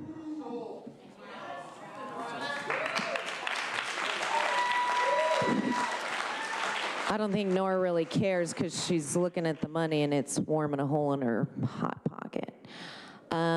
Yeah, you know they use those in vaccines, right? That they actually take and use aborted fetal cells and they're injecting it into people. That's not a problem. Or the fact that they rip them apart limb by limb while they're still alive. But they like to say that they're not living. So I guess I don't know any plant that still continues to grow when it's dead or has no life to it. So, I mean, these are children that somebody could take and love and give a life to, and you're, instead of helping them find a way to live with these children or give them out for adoption for people who actually can't have children. There's a lot of women who can't. I can't, probably from a vaccine, but I can't give birth to a child. So yeah, I mean, all of these ones that are being murdered, it's like, well, what if I could give it a good life, or all these other people? You know, you're not even giving people a chance to take these children. You're like, you know what, just murder them. They're not even living, they're just, it's like, I'm getting money just to tell people that. I mean, they put abortion clinics in places where, you know, people are a minority. Why? Because they don't want the family unit to be together. They want men to just ride off into the sunset with who knows who, and women to just be sitting there birthing children and having to take care of them alone, and then be dependent on the government. Instead of actually solving problems, we create more. And Nora, you should be ashamed. Like, everyone is ashamed of you. Do you even have children? Would you be like, no, I'm gonna rip you apart limb by limb? I mean, we might as well just start ripping children apart limb by limb, right? Because that's the thing to do. Everything is, we're in like opposite land. And what's good is bad, and what's bad is good, and we're just trying to peddle the things that, you know, bring money into our pockets. But we don't even have the freedom to choose whether or not we get a vaccine. But you want people to choose and say, oh no, you should be able to choose to murder. Yeah, that's it. So we should just go around murdering people or something. I don't know. But I mean, until we have freedom and equity and equality for all people, you guys are full of shit. Thank you. Thank you. We'll now hear from the individual speakers. I'll call you in groups of 5. As your name is called, please come forward and line up under the murals on the east wall. Sandra Martinez, Leslie Carrilto, Aaron Graham, Andrew Prakash, and Louis Uridel. You may come forward in any order, and I ask you to please state your name for the audio record. Hello, my name is Leslie Carrillo. Thank you for allowing me to speak today. Does San Diego want to be known as a place that affirms the end of human life? Because at the end of the day, that's what abortion does. No matter if you package it under reproductive rights. Why is this statement even needed in a state that has some of the most permissive abortion laws in the country? A state that allows 13-year-olds to obtain an abortion without parental consent or knowledge. A state that requires Medi-Cal to pay for abortions, and under SB 245, and attempting to pass a law that mandates that all insurance companies cover abortion without copay or deductible. A state where in 2023 will require Cal State universities to become abortion providers on their campuses by providing RU 486, the abortion pill, to students with very little oversight. Do I believe that a woman facing an unplanned pregnancy deserves to be heard, valued, and respected? Absolutely I do. But the fact of the matter is, the woman living in poverty who aborts is still living in poverty.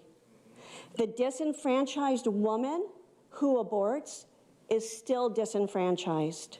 Let's be people who are about addressing these problems, not people who stand in agreement with ending the lives of humans.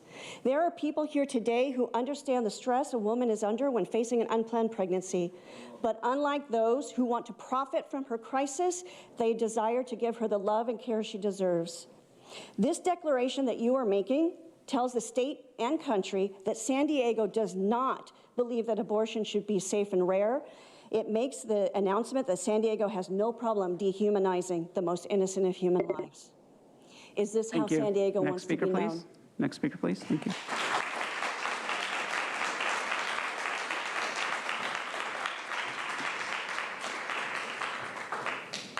Good morning, Supervisors. My name is Aaron Graham. I feel the need to speak for those who cannot speak for themselves, those whose voice cannot yet be heard, but is no less important. This issue declares and assumes that all residents of San Diego County support abortion. I am here to tell you it does not. The right to life is so important that our founders felt it necessary to make it the first right in the Declaration of Independence. We hold these truths to be self-evident, that all men are created equal, that they are endowed by their Creator with certain unalienable rights, that among these are life, liberty, and the pursuit of happiness. What is an unalienable right? It is a right that is not transferable to another, or not capable of being taken away or denied. How can this board approve an issue that supports this very thing? The taking of an unborn life is still the taking of a life. The right to life cannot be transferred to another individual, taken away, or denied. Abortion is the greatest scourge on our society today. The discriminatory taking of life of our most important treasure, our most vulnerable children, is horrifying and is contradictory to God's law. Thank you, sir. Your time is up. Thank you. Next speaker, please.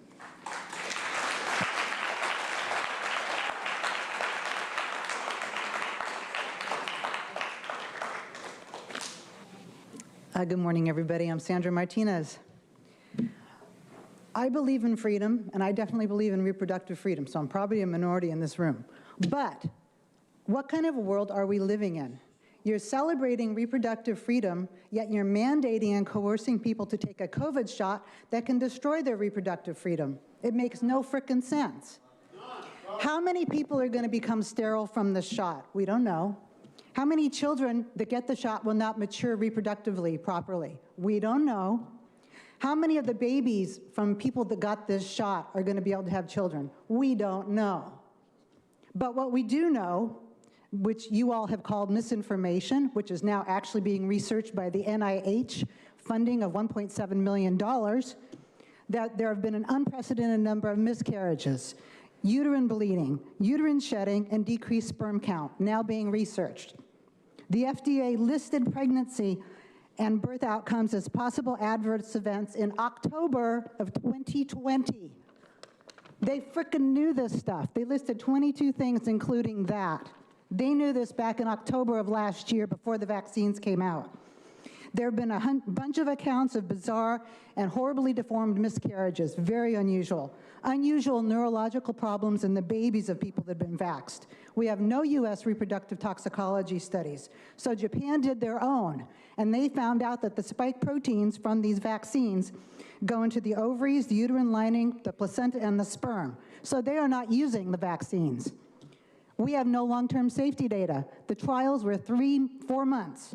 No pregnant women were in the trials, and last time I checked, it takes 9 months to have a baby. So, why are you championing reproductive freedom and taking away reproductive freedom at the same time?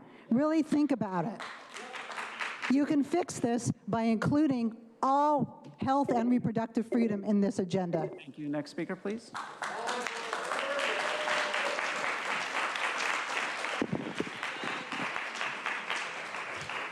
Andrew Prakash, you ever wonder why Planned Parenthood promotes getting vaccinated? Surely it has nothing to do with selling baby parts of pharmaceuticals for testing and vaccine ingredients. We really have become champions under your leadership. We have become champions of oppression, ignorance, hatred, division, and tyranny. The byproducts are showing through our suffering economy, none of which you were aware of because you shut your ears out to the people. Businesses failed and dreams crushed on your watch. Oh well, it's all part of the agenda. Let's feed them crumbs while we feast. That's why you've convinced yourselves that you are of any use to the society that you swore to uphold. Your overly progressive policies are not working, and this declaration of foolishness is just adding insult to industry, a mere distraction to the real issues. Champions, we're seeing here a record number of debt, properties including farmland being sold to foreign investments so that those who actually live here, Americans, have to rent from foreigners. Depression, homelessness, drug use, divorce, broken families, and absent parents, all record numbers. And your solution is, in your divine self-seeking wisdom, is to get rid of future generations. That is what we've become champions in.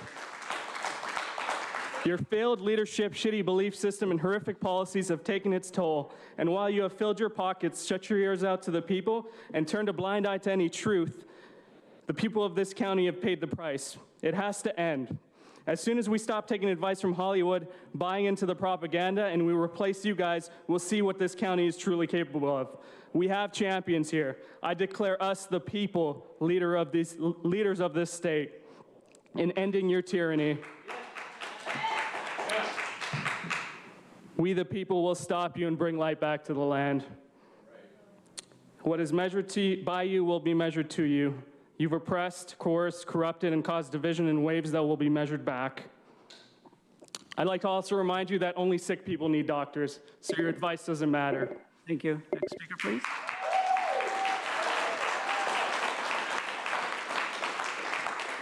As the next speaker is coming forward, I'd like to invite 5 additional speakers: Eugene Neal, Michael Brando, Carol Marie Siedenberg, Nathan Chapman, and Blake Wimberly. Louis Yerdell, and my pronoun is patriot.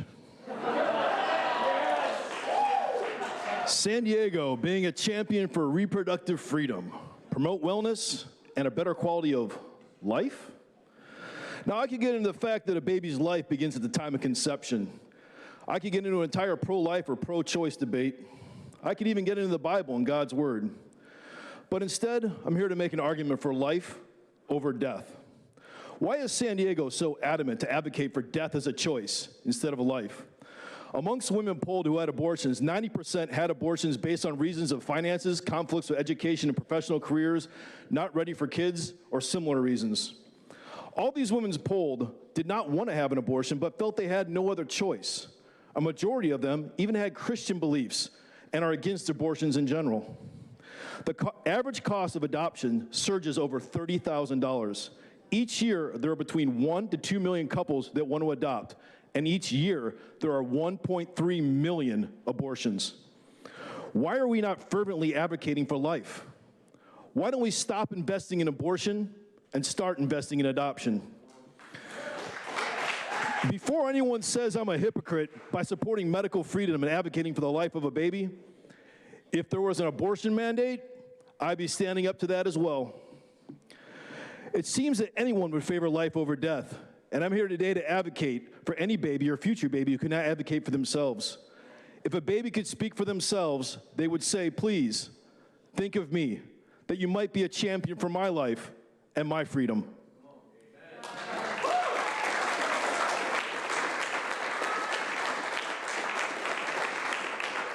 Next speaker, please. My name is Eugene Neal, United States Marine Corps combat veteran. I fought for the freedom in Iraq, for our freedom in Iraq, and now I fight at home on behalf of those who cannot speak for themselves, unborn children.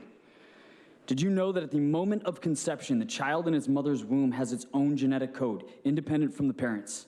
If we were to find this on anywhere else in the universe, scientists would be screaming, we found life on another planet.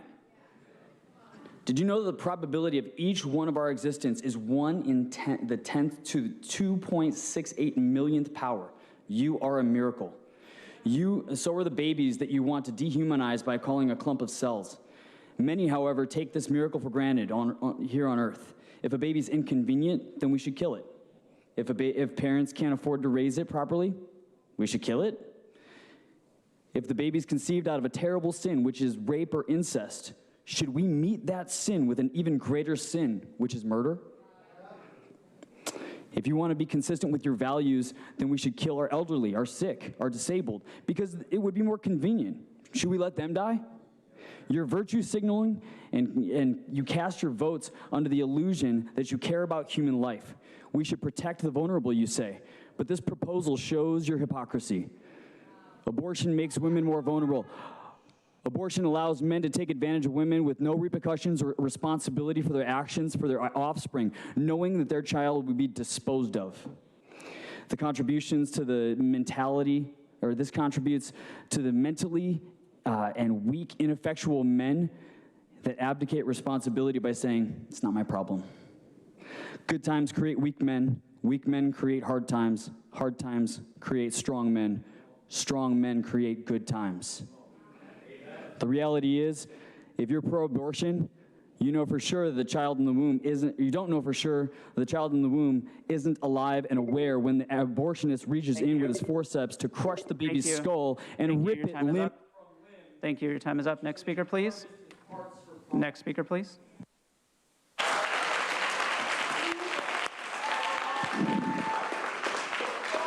Hello, my name is Carol Marie Siedenberg, and I'm the San Diego Silent No More Regional Coordinator.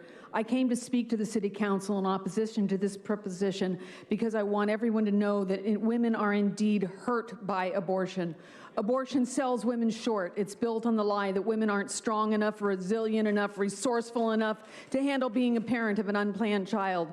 I've had several family members who found themselves in an unplanned pregnancy, and they've chosen to give life to their child. I see that they have grown as a result of this difficult choice, and they've known the beauty of the love of their child. I, on the other hand, have had 2 abortions. My first on New Year's Eve day, my senior year of high school. I was told I could take care of the problem by going to Planned Parenthood. I remember the counselor who worked with me.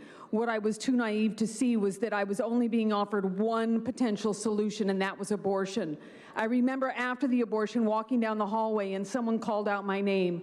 I've often wondered if it was my neighbor for whom I babysat, who was a doctor at that hospital. I never looked back or even acknowledged hearing my name.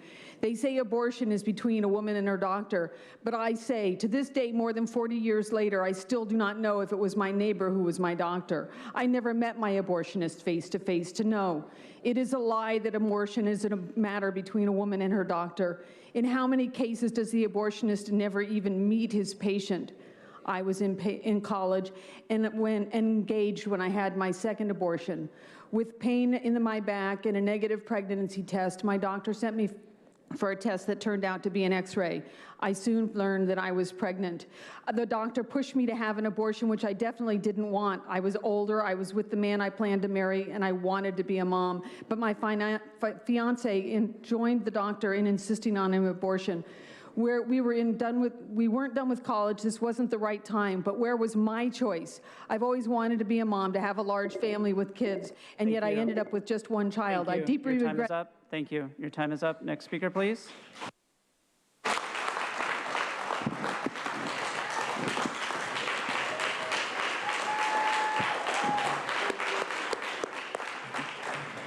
Thank you for having me today. My name is Nathan Chapman. I'm a registered nurse from Imperial Beach, California. I'm also a proud supporter of the crazy notion that the most vulnerable and underprivileged in our society, the unborn, deserve equal protection under the law, or at least not to be considered deserving of murder. Week after week, me and my church stand outside Planned Parenthood, pleading for mothers to not murder their own children. Week after week, we offer them all sorts of help, including free access to nearby pregnancy care clinics, and even offer to adopt their unwanted children. Week after week, we get flipped off, cussed out, and our lives threatened, often by the same women who later come outside with their heads down low in shame, limping and crying, a changed person, having to feel the weight of the reality that they just paid Planned Parenthood good money to destroy their own babies. They thought they were being empowered by walking into that building and exercising their choice, but instead they became nothing more than customers and accomplices to the horrible deeds that happened behind those closed doors.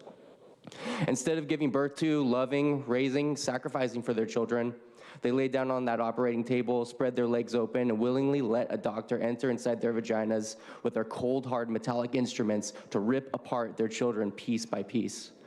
I often wonder why they didn't let us adopt their children and how much pain could have been avoided. And suddenly one less minority child exists in the world, one less female or person of color is no longer around to leave their imprint on the world. And people like you, Nora Vargas, clap and cheer to this. This is disgusting and it is the way of death.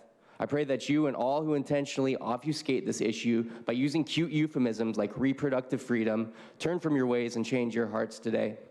As it says in Scripture, take no part in the unfruitful works of darkness, but instead expose them. For it is shameful even to speak of the things that they do in secret. And let no one deceive you with empty words, for because of these things the wrath of God comes upon the sons of disobedience. I challenge you all to look at the pictures, the testimonies of former abortion workers. Look at what you truly support. God help us, San Diego. God help us all.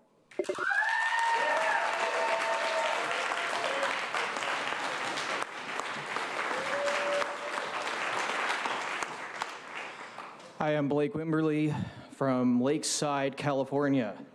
What I want to address this morning is the common argument, it's just a fetus, it doesn't matter. However, what is the definition of a fetus? It comes from the Latin, because in the Latin it is translated to pregnancy, children, and offspring. Yet, as we all know, the clear definition of an abortion is the deliberate termination of a human pregnancy. In other words, terminate, destroy, and murder our future offspring. From the opposing view, I want to challenge the people with the following questions. Number one, if we abort our future offspring, then what if one of those children becomes the next doctor that could cure cancer or any other diseases? Secondly, if we abort our future offspring, what if one of those children becomes the next governor that could help our state go back on track? And thirdly, if we abort our future offspring, where will our next generation of firemen, policemen, mothers and fathers, teachers, presidents, and especially those that will grow old and in a retirement home, who will take care of you if you keep getting rid of our future humanity? Think about these things before you approve this. And by the way, and ultimately, as the Word of God says in Hebrews 9:27, inasmuch as it appointed for men to die, once and after this comes judgment, Hebrews 9:27. I want to ask of the Board of Missions that you think about this before you pass this into our state. Who's going to take care of you, Nora? Who's going to take care of you, Andrew? Who's going to take care of you, Tara? And who's going to take care of you, Helen, and the rest of you when you're old? Thank you. Next speaker, please.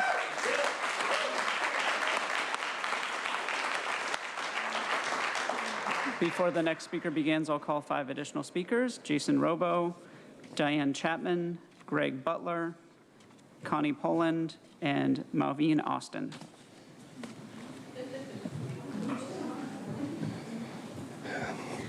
My name is Michael. Who has my back? Who has my back? That's a question many a human has asked through the centuries, and no doubt the last 17 months has accentuated that question for many. I do not address or ask for anything from neither this 5-member board nor any of the ancillary figures posing as doctors and administrative executives. No, and I would imagine the unborn child in the womb, in her or his God-given soul wisdom, would neither ask for anything from such as these.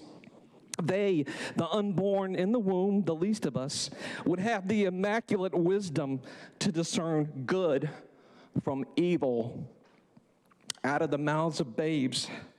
The consistent patterns and actions alongside the flowery words of gaslighters and liars reveal the nature of one's character.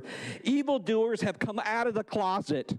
Nathan Fletcher, Wilma Wooten, Tara, Nora, Eric, Nick, Helen, who signs all these health orders, and many others in the shadows are beginning to be known and recognized by our beloved communities. Nora's resolution blathers on about freedom and health access, yet she and her fellow evildoers have demonstrated through their actions that they neither know these things, their true meaning, nor the realm of truth. I know who has my back, yet who has the back of the unborn? May God help you before it is too late. And too late is fast approaching for every soul who chooses evil and darkness when the opportunity of truth and life are present.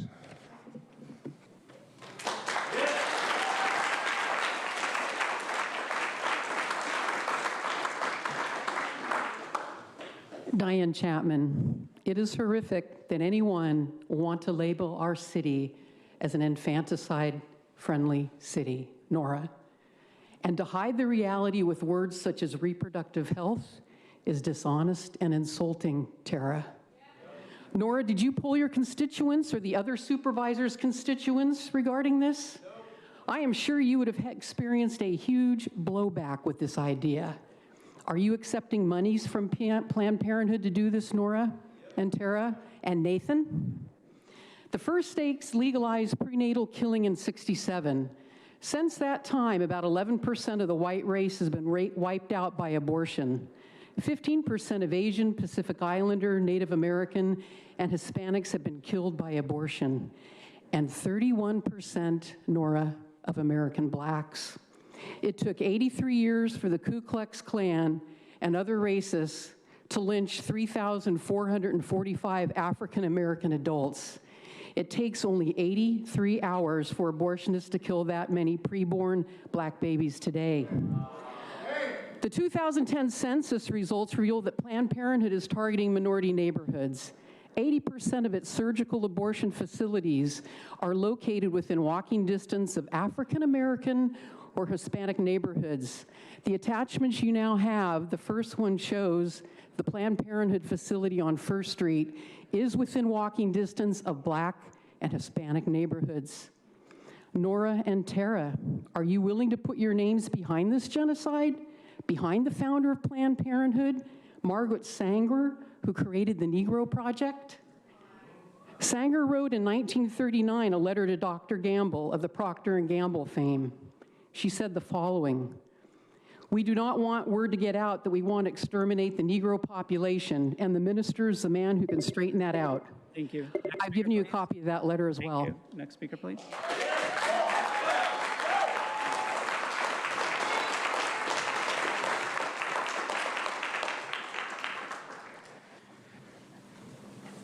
My name is Greg Butler, and I'm the founder of an organization called Your Life Began at Conception, and I want to encourage you not to champion murderous abortions.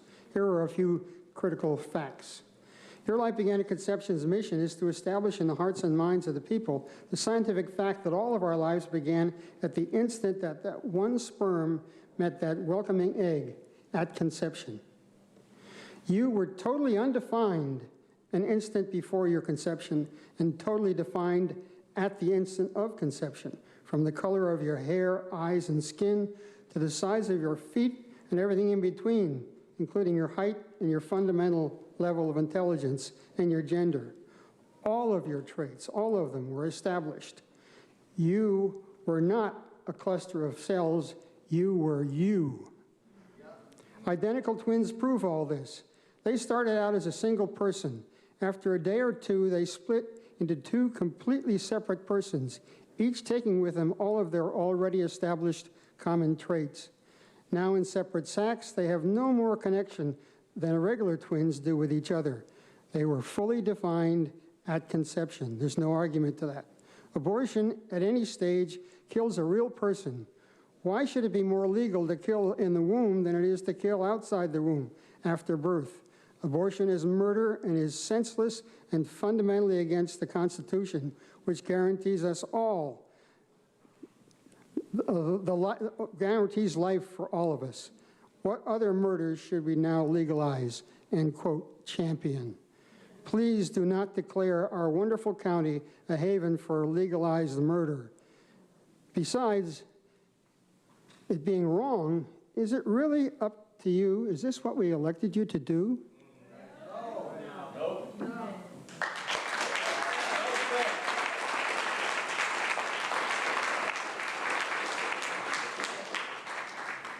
Good morning, and thank you for allowing me 2 minutes to speak. My name is Maureen Austin.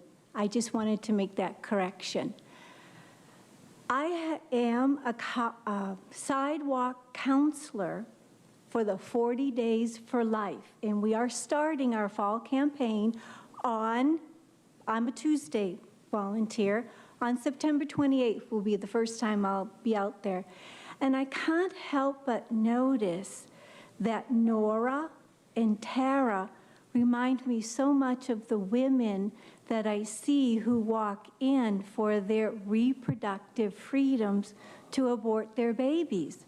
Neither one of you have once, and I've been here the whole time since 8:30 in the morning, have looked up and acknowledged any of us. Your eyes have been downcast. You have never, especially you, Tara, you have never once looked at anyone who has spoken before you.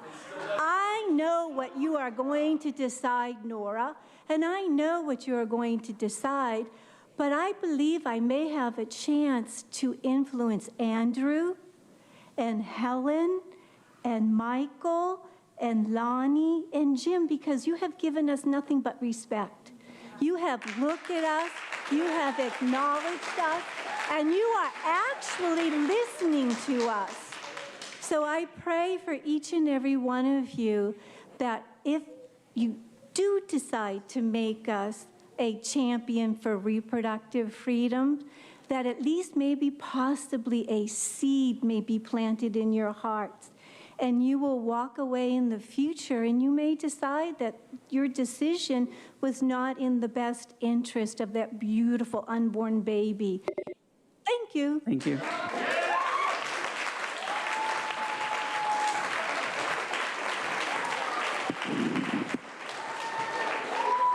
Hello, my name is Connie Poland. I thank you for your attention, those that are paying attention. And I wanted to talk today about women's health. That seems to be the main concern here. So let's look at what happens to a woman who is pregnant physically and mentally. A woman finds out that she is pregnant. Okay, her body floods with hormones to support this fetus. As soon as a conception occurs, that starts happening, and suddenly she's no longer pregnant. She goes in for a surgical abortion, and she's no longer pregnant. But her body is still flooded with all those hormones and still experiencing that. It takes a while for your body to settle down. A chemical abortion is even worse. You're given some pills. You go home with one pill, you take it by yourself. A couple days later, you take another pill, and you go into labor. and you sit there and you have labor pains, you're all by yourself, it's a horrible experience, a bloody experience. You can experience the baby coming out, and there you are by yourself. So the other thing I wanted to consider was mentally. What happens to a woman who has an abortion? Most women regret abortion. If you are really concerned about women's health, you'll consider that. 83% of women said that their abortions changed them. 77% said they changed them in a negative way. 77% of women say they regret their abortions.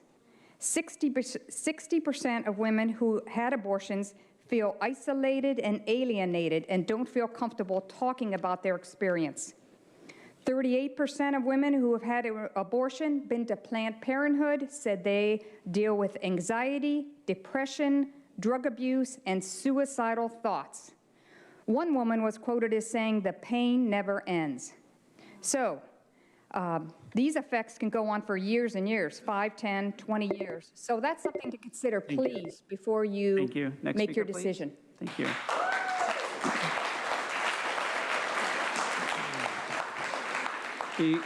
Before the next speaker begins, I'll call 5 additional speakers: Renee Gracefa, Crystal Irvin, Jennifer Miller, John O'Erty, and Joan Pernicano.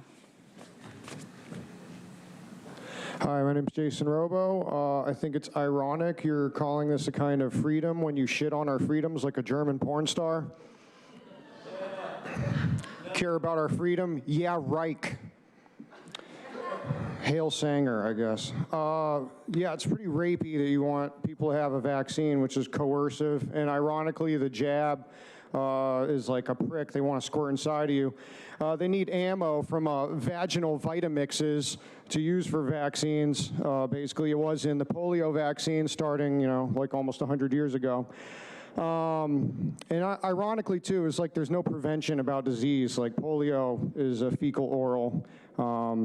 And yeah, COVID, they're spending all this money on COVID, which we could have fed and given clean water to people around the world many times over now. But, that would be logical. Some of these people that die, I guess, you could say they might have wished they'd never been born. So that maybe is a silver lining. I don't know. But why don't we have reproductive responsibility? What about that idea? Or how about the rhythm method and actually paying attention to your body's cycle? Or, apparently people don't care about what they put inside themselves. That's why we got more baby fat than a dumpster at an abortion clinic. And yeah, we got heart disease. Fun side effect is erectile dysfunction. That's your body telling you it's not fucking around. And yeah, that's why your arteries are stiff, but not something else. And actually, a side effect of that, Alzheimer's, is stiffened arteries in your brain. They don't want to cure that. I think this is not medicine, it's a medicine. And yeah, the odds you survive COVID if you're obese or fat, chance, nor you might want to wear a mask next time you sit at the dinner table. 41.5 million dead children from abortion in 2020. Pepsi, Nestle, and witchcraft, you turn them into taste bud cell receptors. Pretty messed up. So anyways, I don't think they're going to cure anything. Thank you. Next speaker, please. Your time is up. Thank you. Next speaker, please.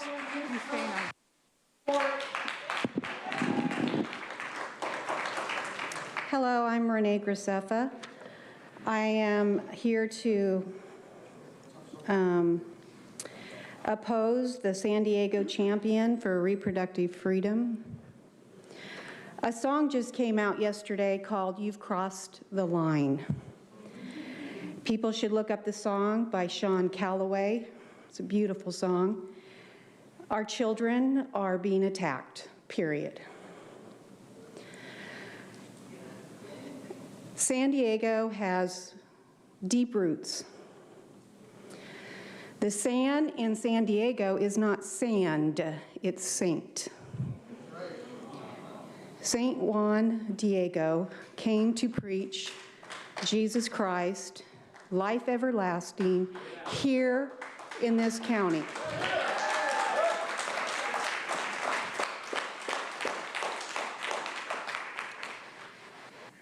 The ocean is beautiful. I look at the ships, and when I came here, the first thing I thought of was the voyage of a woman can be very, very difficult. You're not even allowing the woman to be on that voyage when she gets to San Diego. You're telling her the boat stops here. And it's sad because Tara, I was not an unplanned pregnancy. I was an unwanted pregnancy, and I'm here. And if my mother, who couldn't even hold me or look at me, were here today, she would say, I'd give my life for my daughter. Let the woman have a chance with the baby to have a relationship. Thank you.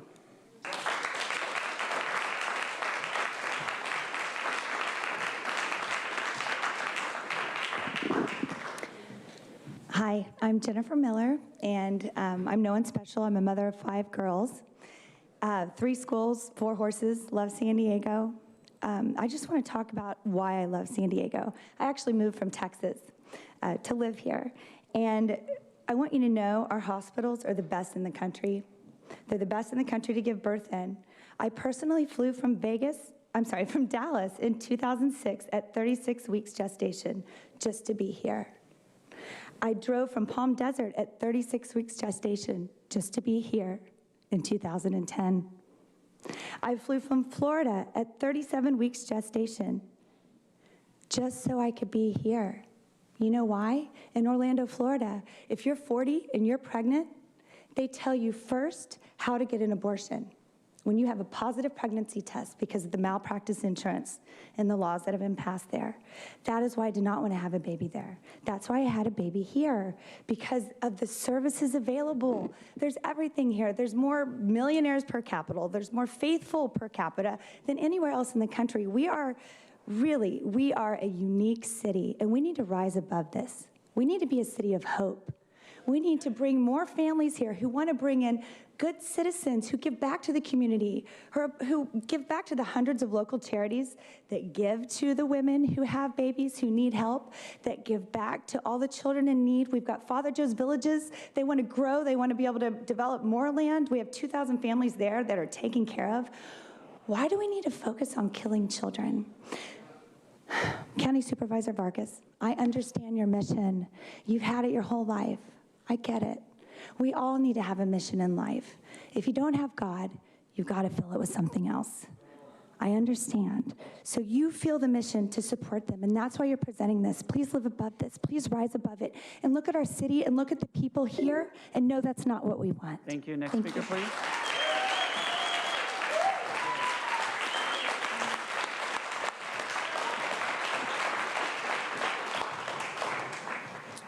My name is John Ertley, and I'm from Carlsbad, California. We are at a crossroads here, and I'll explain why. In 1920, there was a group similar to you that voted in Warsaw, Poland, for abortion. In 1920. This was in 1920. Here's what happened. Warsaw was one of the most beautiful cities architecturally, intellectually in the world, and they voted for abortion. It became a haven for abortion for the world. There were tourists that would go to Warsaw to have an abortion on vacation. They would go to vacation to kill their newborn, or their fetuses. So here's what happened. That law stood in 1920s to 30s to the early 40s. When World War II broke out, guess what? Warsaw was annihilated by Hitler. It was said, it was so blitzkrieg with bombs that there was not one brick on top of another. That's how bad it was.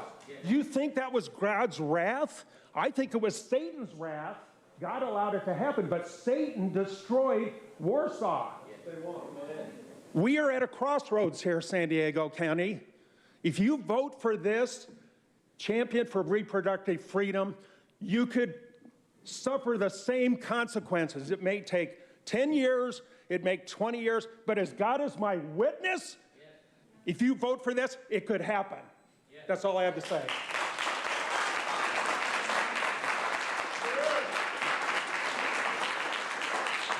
Good morning. My name is Joan Pernicano. I have a question. So what do you mean by reproductive freedom?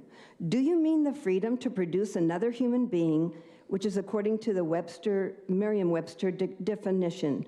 Or do you really mean the doublespeak definition of having the right to create another human being and then having the right to kill him or her?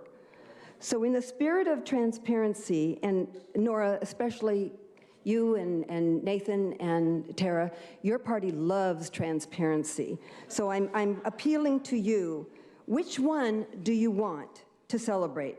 Because let's be honest, reproductive freedom, that's not telling the real story, because you really feel that we should be celebrating abortion. So then say it. What are you afraid of? Just say, champion for abortion, and stop fooling around. Mother Teresa once said, if a woman can kill her child, what stops us from killing one another? Well, guess what? First they came for the unborn, and then they came for us. Euthanasia, assisted suicide, and now COVID-19 so-called vaccines. So what's next? Don't ask.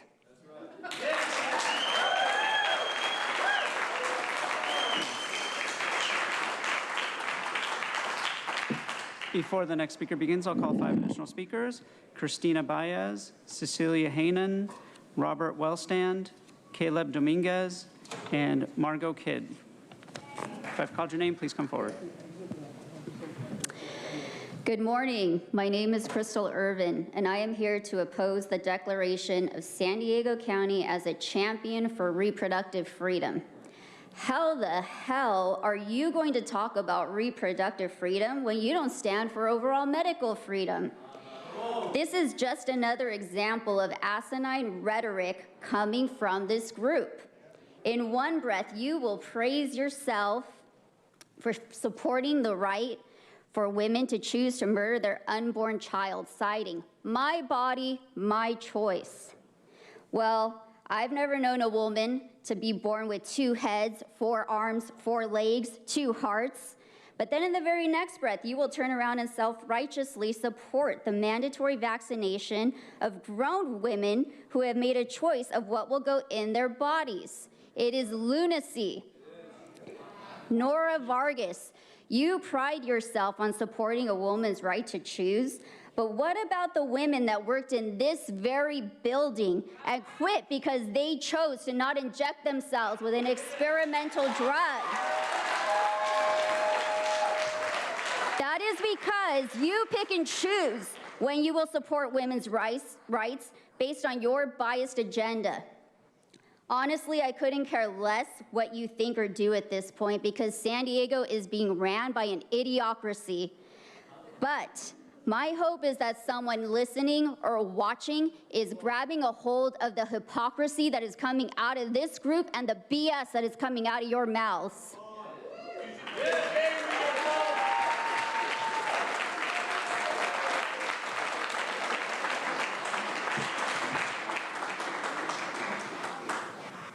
My name is Christina Baez, and I came here today to say you do not represent me in your choice to declare the County of San Diego a champion for reproductive freedom, and I, along with many others, vehemently oppose this movement. Under the Unborn Victims of Violence Act of 2004, it defines a child in utero as a human being at any stage of development. Under this law, if a woman and child are murdered, it counts as 2 separate counts.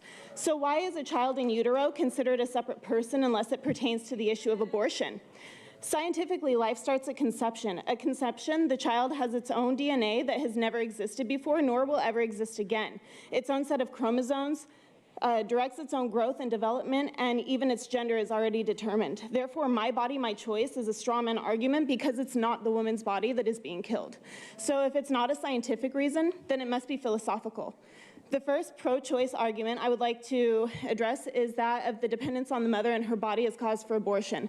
Being the mother of my 2-year-old, she is completely dependent on me, and for the first portion of her postnatal existence, she was dependent on my body to stay nutrition and life. Should we murder infants and toddlers for the sake of convenience, lack of resources, or to further our careers? I would hope not. The civil rights issue lies in not giving these children an equal opportunity to survive until birth, with a grossly disproportionate amount of abortions being in minority neighborhoods. Imagine how much more colorful and beautiful our world would be. I would also like to point out that Margaret Sanger was a staunch racist and eugenicist, and I'd say that she accomplished what she set out to do, and y'all are just over here supporting it. Mosaic law states, "Thou shalt not murder." Leviticus 20:2-5 speaks of those who sacrifice their children to Moloch and the judgment of the land who turns a blind eye. Over and over, the Jewish and Christian Bibles speak of children as being a blessing. Abortion is modern-day child sacrifice and is a work of the enemy. My Father in heaven will not put up with this, and any self-purported follower of Yahweh who supports this might want to consider who their father really is. Thank you. Next speaker, please.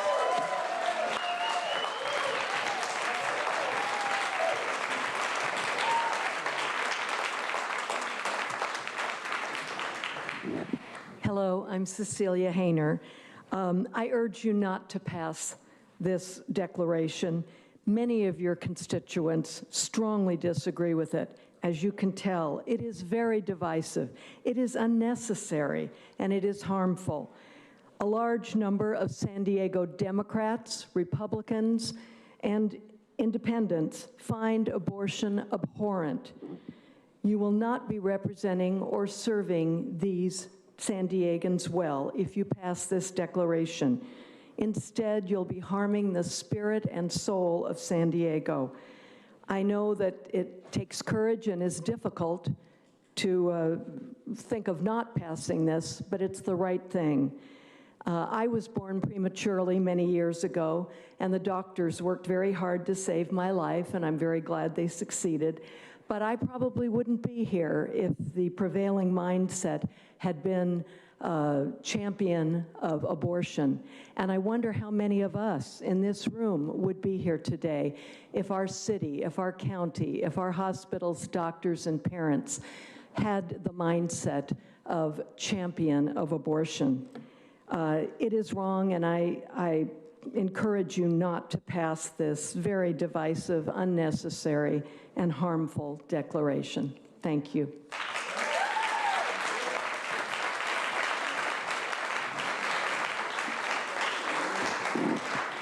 My name is Caleb Dominguez, and my pronouns are child of God. After speaking at and witnessing the last 2 board meetings, I see what this board has become. This board ignores, insults, and is in contempt of the people it claims to represent. Supervisor Desmond, you're the only real champion for the people, so this is for the rest of the board. Only 2 things can explain this overt carelessness of the lack of fear of the people. You are corrupted or you are compromised. The people's voice have no bearing on you, and you show no intention to hear their grievances. Something is pulling your strings, and someone other than the taxpayers are moving your decisions. When you say you're a champion of freedom, you must take us for idiots to not see that your two-tongued deceptive agenda is not visible. You want to be liberators in one place, but be dictators at another. You want to ignore choice in one place, but you want to say you've been freedom for us the last 18 months. You haven't. No, supervisor, you cannot walk the line between tyranny and liberty, choice and control, life or death. I swear no other human right will be fought with more intensity and conviction than for the right to life. Without it, we have no other rights. There is no liberty or pursuit of happiness. You may talk out of one end of your rear for freedom today, but the last 18 months you've been spouting nothing of the sort out of the other. No, supervisor, you do not get to cherry pick the Constitution that's convenient for you any more than I can pick apart the scriptures for my own gain. You swore an oath to preserve, protect, and defend the Constitution. That means you swore to preserve and protect, defend the right to life. For the moment of conception, a living being with its own unique DNA is endowed with this fundamental, inalienable right, and it is neither given nor taken by any form of government ever. So I ask you, supervisors, which is it? Are you really champions for freedom for some or for all citizens? Are you for liberty or slavery? Are you for life or death? You cannot be both. God have mercy on you if you not fight for life for all. And if you don't, I will fight to see all Americans free and every Time is up. Thank you. Next speaker, please.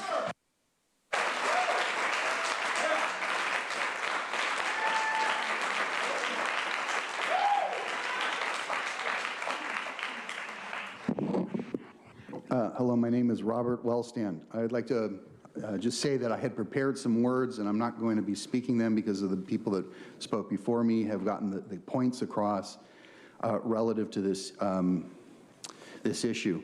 But I want to point out that you started this session this morning with prayer, and I appreciate that, because I want to say that I've been praying for you. I've been praying. I live in District 3. I've been praying for you, Tara. And I'm praying for you, Nora.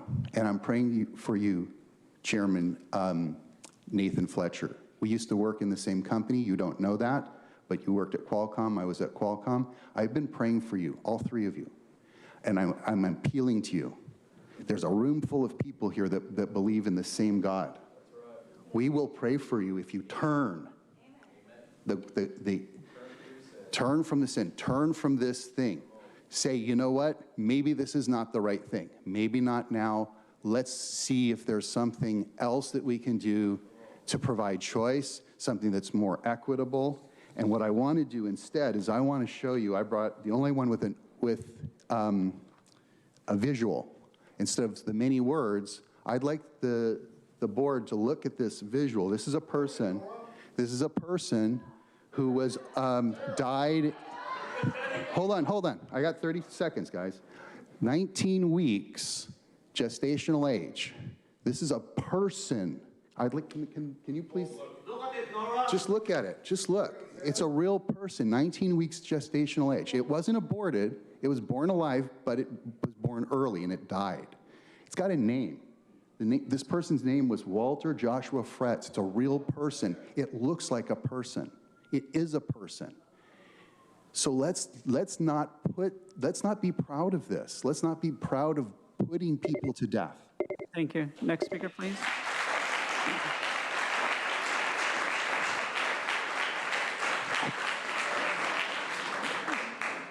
Before the next speaker begins, I'll call 5 additional speakers: Stephanie Strubble, Zebediah Hutchison, Ada Estrada, Danielle Salinas, and Stephanie Corey.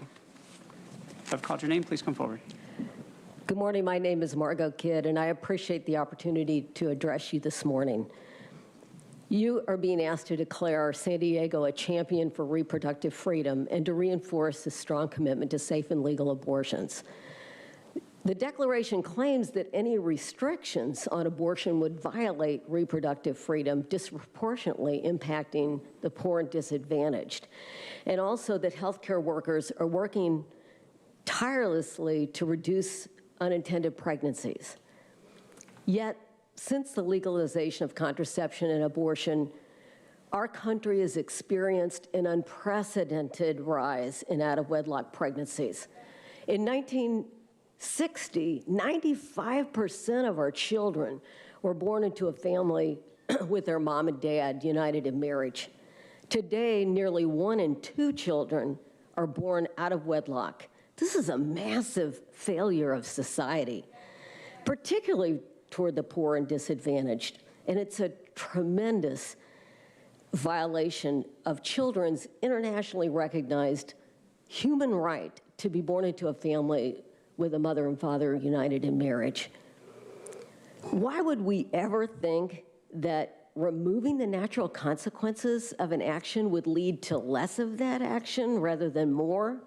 It doesn't make sense. Far from being a sign that women are free to choose, abortion is a sign that women have been abandoned. As post-abortive studies said, you've heard this already this morning, over 90% of women have failed to explore their decision. Almost half suffer from physical complications, and more than 2/3 say that their lives have been negatively affected, that they're worse off. This is a violence against women and a failure of our society to protect women. Our early feminists knew that. Your time is up. Next speaker, please. Thank you.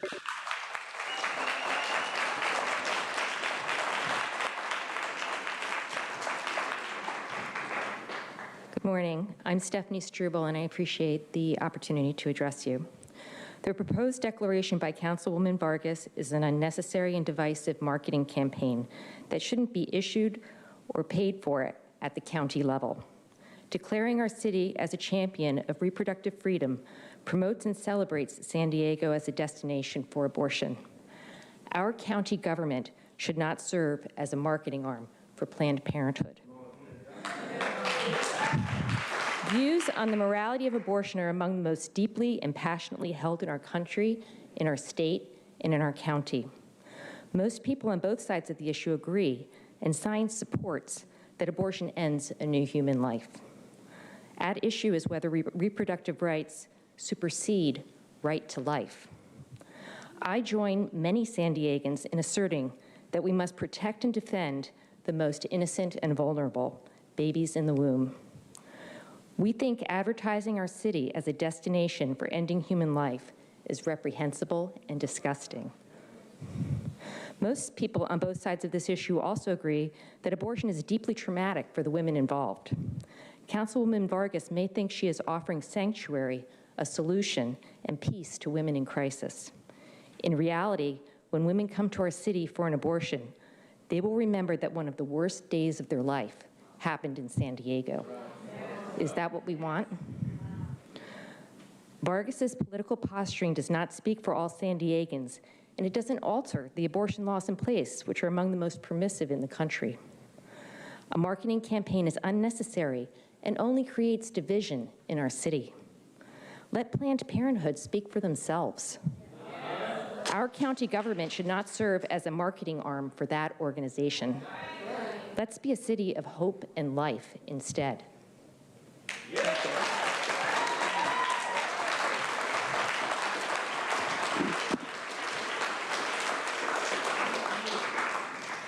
Hello, my name is Aida Estrada. I am Hispanic, married woman of 20 years to a wonderful registered nurse.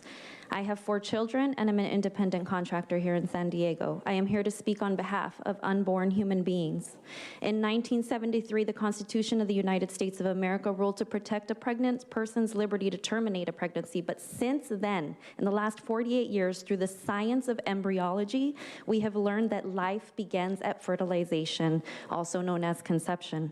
I have 3 pages of references of research that I have done that illustrate the fact that a new human embryo, the starting point of a human life, comes into existence with the formation of the one-celled zygote. I could go on and on about that, but we all know. So with this information, we know that in terms of a woman's right to terminate a pregnancy, they are in fact ending the life of a human person with a unique DNA that will never be replicated.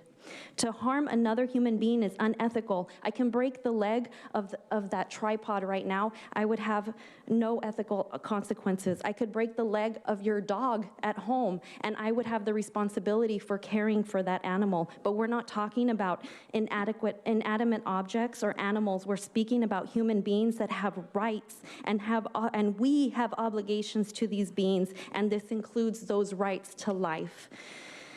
How are we helping women? How are we helping women? By leading and aiding them to make the decisions to end the life of their unborn child. We do not have to look much farther than Life Perspectives, an organization that began here in San Diego, who run the website abortionchangesyou.com. Here you will find the effects of this immoral act. The negative effects are endless. It's a ripple effect on our community, that the psychological, emotional, and serious health risks, including infertility, on these women. Let's act out of knowledge, and let's fight to cultivate life-affirming, ethical, moral-based actions. Thank you. Next speaker, please.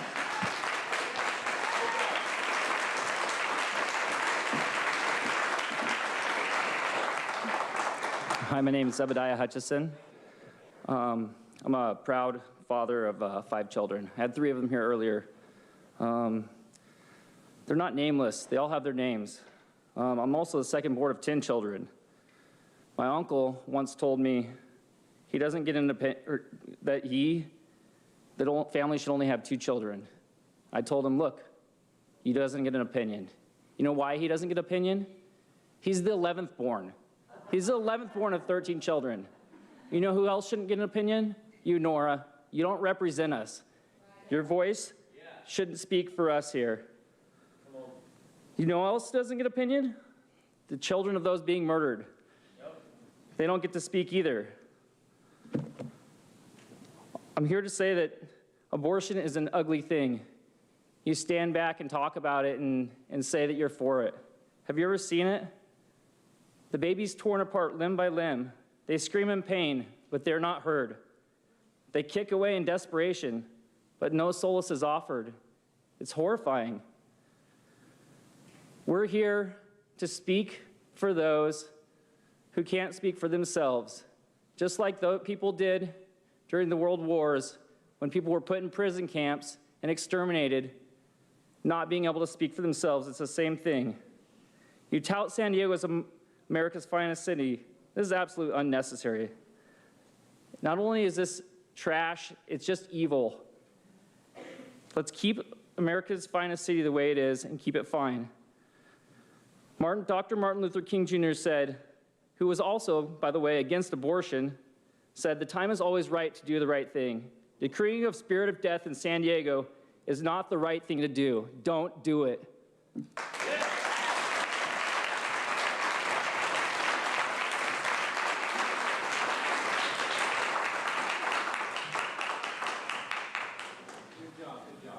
Good morning, Supervisor Vargas. My name is Dr. Stephanie Curry, and I'm a physician who has been involved with helping women on the other side of having received abortions. As a Catholic, I have never been part of an abortion, nor shall I be. I am a conscientious objector for being part of those procedures, which I deem to, in fact, be tantamount to murder. However, I am compassionate enough to know that these women who have been subjected to this inhumane procedure do need help. When you speak of reproductive freedom, do you forget the freedom to choose for these women to have other choices other than abortion? There is adoption, there is a choice to be a single parent, and as a city, we should not be promoting the destruction of life, but rather we should be supporting our fellow women and giving them services whereby they are not forced into such a life-altering and life-damaging, mentally completely destroying and physically dangerous procedure. We do not support this declaration of yours in any way, shape, or form. And yet I am a great proponent of women's rights and women's reproductive rights, the right to give birth to a healthy child, the right to receive services in order to be able to see a pregnancy, wanted or otherwise, through to fruition. So now I beg you to reconsider this absolutely frivolous and on a county level completely unnecessary. This is a federal issue. This is not a county level issue at all, and therefore should be thrown out and shouldn't even be voted on today. Thank you for your time.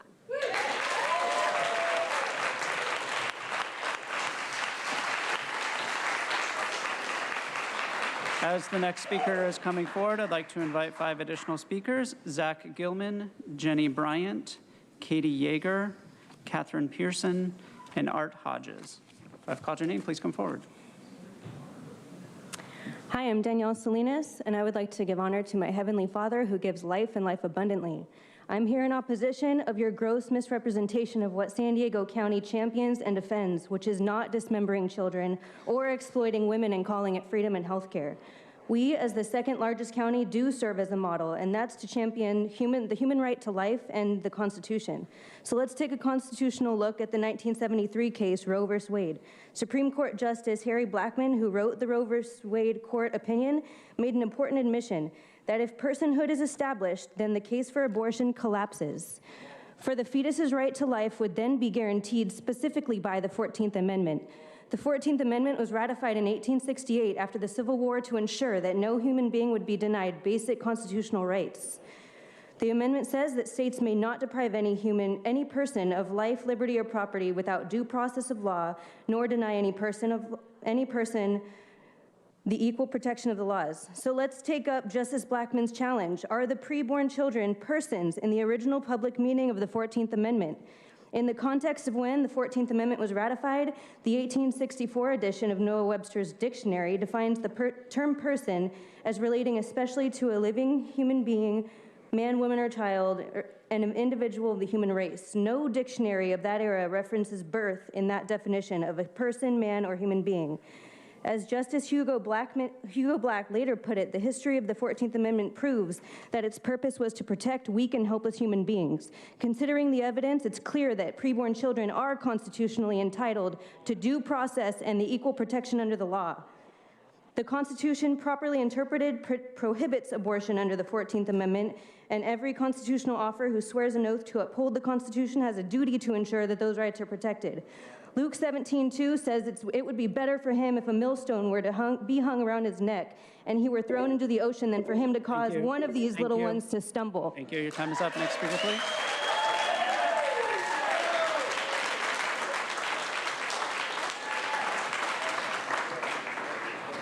Good morning. My name is Zach Gilman. I greatly appreciate anyone who will give me an ear. I am a pastor at San Diego Reformed Church, and I'm truly grateful to speak to you. The triune God teaches us transcendent morality. We all know, regardless of religion, ethnicity, or gender, that murder is wrong. Science undoubtedly affirms that a child in the womb is a living child that deserves protection. Children in the womb are objectively the most vulnerable people group on the planet, and they, through abortion, have also become the most despised and slaughtered. Stanford Children's Hospital website records the facts of how children grow. I quote, "By the end of 4 weeks, the heart is beating," end quote. If you go into any hospital in San Diego and your heart is beating, is it not the responsibility of the hospital to preserve that heartbeat? Yet, when the patient cannot speak up for themselves, we think it is okay to end that heartbeat with chemicals, vacuums, and forceps. To quote further, during weeks 9 through 12, the arms and legs are fully formed, end quote. Let me ask you, would it be right for me to get away with ripping your legs from your body under the idiotic claim that your legs are just a clump of cells? At Mary Birch Hospital in San Diego, a precious girl was born healthy at 22 weeks old. And it was the responsibility of those doctors to preserve the life of the child, and not because the mom said so. Yet that same mom could have legally stopped the local Planned Parenthood prior to going to Mary Birch to have the heart chemically halted and the baby ripped limb from limb out of her body, paying for a most brutal murder under the absolutely false title of women's health. What about the 22-week-old woman, Giselle?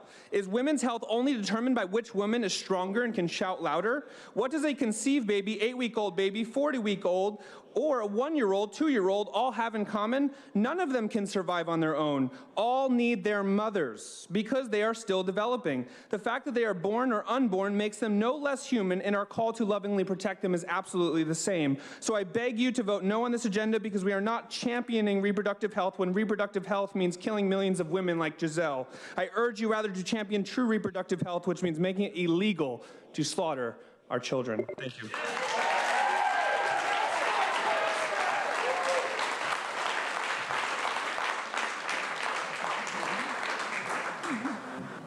Hello, my name is Catherine Pearson, and I'm just here as an individual who was lucky enough to be born. Amen. This measure before you has nothing to do with the duties for which you were elected. Federal abortion law is a controversial matter, regardless of what position you were to take on it, but the position expressed in this measure is one that is grossly offensive to hundreds of thousands of your constituents. You don't need to do this, just don't do it. The fact that Roe versus Wade has been the law of the land for 50 years does not mean that we are stuck with it forever. In 1857, the U.S. Supreme Court declared that black slaves should be treated as things, the property of their masters, instead of as human beings. That outrageous policy was the law of the land for several years, and its ill effects lasted more than 100 years. It took a bloody civil war, the Emancipation Proclamation, and 3 constitutional amendments to get rid of it, and a century more to deal with the lynchings, assassinations, and discrimination that decision spawned. We're still struggling to make sure the human rights of black Americans are fully honored. In 1973, the Supreme Court again declared that a whole class of people, unborn babies, were to be treated as disposable things instead of as human beings with rights. As a result, scores of millions of these marginalized human beings have been killed.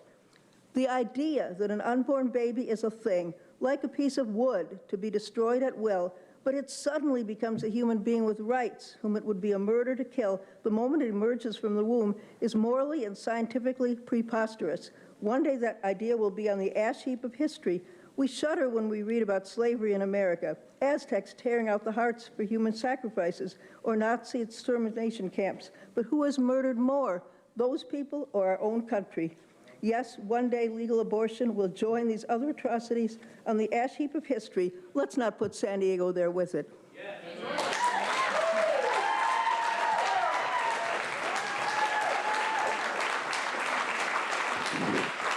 Good morning. My name is Jenny Bryant, or what's left of this morning. I do take note, Board of Supervisors Nora, this is your agenda item, and you have been distracted working on other things this entire time. That concerns me and all of my fellow constituents here. I do want to take the time to thank all of you who are listening. I just want to tell you that I call your spirit man to attention of the spirit of truth right now, that what I'm about to say will not fall on deaf ears, but that it will be received. According to science, it is proven that life starts at conception, so there is no valid debate on whether or not there is human life in a woman's womb. Science proves that. All life in America have rights, and one being the right to life. It is not your power to decide who can live and who cannot. What we are standing against today is you giving permission to murder, to continue to murder, and murder the beings of innocent life. By you deliberately choosing to permit this type of murder is wrong, illegal, and will have repercussions. In addition, you, the government, representing we, the people, have no authority or right to be determining the permissibility of abortions and violates our constitutional rights, the right to life. By you even considering to vote on this is an overreach of your governmental authority. You are not permitted to decide this and are violating the Constitution. If you choose to keep this on your agenda and consider to vote, there will be legal repercussions, and we see it being overturned across the country already. So this is a matter for the courts, not for you to decide. You have been warned and are asked to please remove this agenda item from your agenda, as it is not your place or position to decide on abortion rights.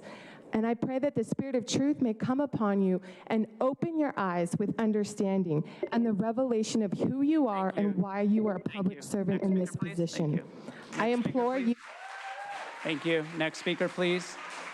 Next speaker, ma'am, your time is up. Your time is up. Next speaker, please. Next speaker, please. Hello, board. My name is Katie Yeager, and I'm a local campus pastor at Awaken Church. I'm a mom, and I'm a very concerned citizen of San Diego. This agenda item declaring, and especially Nora and Tara, by you not looking, I looked it up. It actually says that you're revealing yourselves by definition, and inability to make direct eye contact can indicate boredom, disinterest, or even deceit. And especially when someone looks away to the side. If a person looks down, on the other hand, it often indicates nervousness or submissiveness. I believe that there is a submissiveness that's happening here because you are ignoring what is true. The Roe versus Wade was in the 1970s. The research stated at that time of fetology that a fetus they were not able to prove, and it can now, that a fully human and unique individual exists at the moment of fertilization. Roe versus Wade is crusty, it's outdated, it is not up to date. What we are seeing today is a misrepresentation of the truth. We understand when life begins, but what I see, Nora, is a complete deceit coming from your mouth because you are funded not by the people, you are funded by Planned Parenthood. And I believe that the majority of San Diegans want to come alongside their community. They want to support those that are in difficult positions. They want to actually extend a helping hand, and we have resources, and I would ask that you use your budget and your resources to actually help those that are in need. We have an opportunity to declare something different than what you are declaring. And I know as a pastor that words hold power. And so this agenda item is declaring something that is evil. It's going to be a black cloud that we're going to have to fight back on. And I know, because I see it every weekend, people coming in hopeless. They're coming in with real life situations, and we have the answer. And so I would oblige you to look to Thank you. Next speaker, please.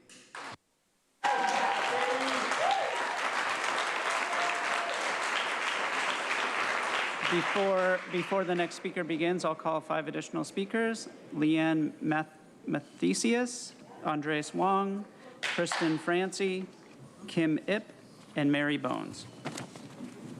My name is Art Hodges. I'm the senior pastor of the South Bay Pentecostal Church. I serve as bishop to 300-plus pastors, ministers, churches in Southern California, 25 of those churches here in San Diego County.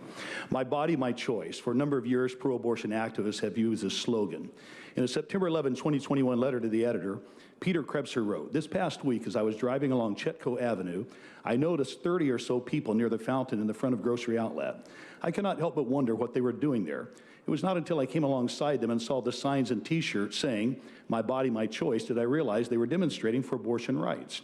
It was heartwarming to see the support for a woman's right to choose on display. We can only wonder if Mr. Krebser would have felt the same heartwarming had he discovered the group is demonstrating for a woman's right to choose whether or not to be COVID-19 vaccinated. Do abortion activists only support my body, my choice for the woman choosing to end the life of the unborn child in her womb, or also for the woman choosing to protect the life of the unborn child in her womb and herself from any potential harmful side effects or even death from the now mandated COVID-19 vaccines? My prayer is to see San Diego County become a champion for life rather than death. In the last year on record, California's 132,000 abortions led the nation, representing 15.4% of all U.S. abortions. An estimated 22% of pregnancies in California ended in abortion, 364 per day, 3 times the daily COVID deaths in California since the pandemic. While 89% of U.S. counties have no clinics providing abortions, San Diego County alone has 9 Planned Parenthood locations. Deuteronomy 30 and 19, I call heaven and earth to record this day against you, that I have set before you life and death, blessing and cursing. Therefore choose life, that both thou and thy seed may live. San Diego County needs to be a champion for life. Today, choose life, not death, by voting no on this resolution and yes on the recall. Thank you.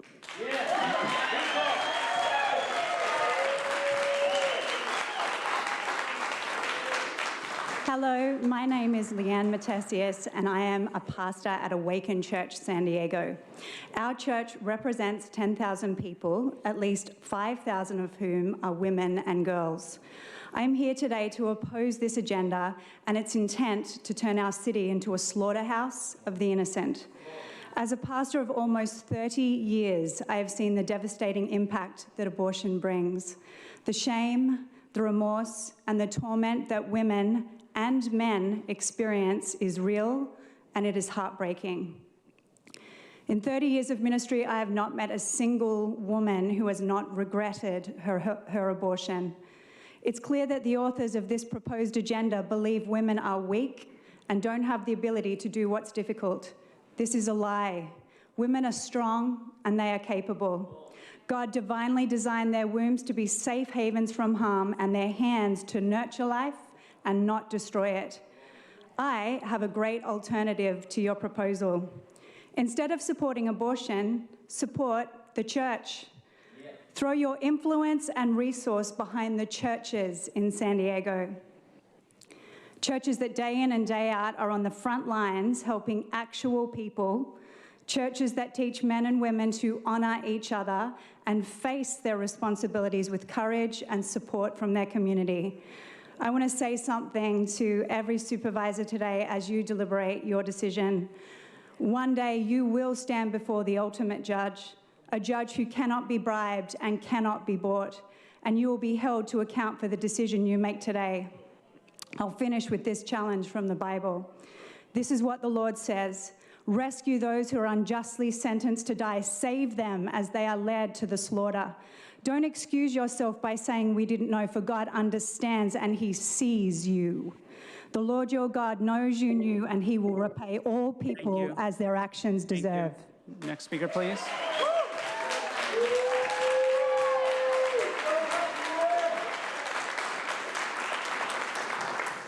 Kristen Francie, we have many real crises in San Diego right now.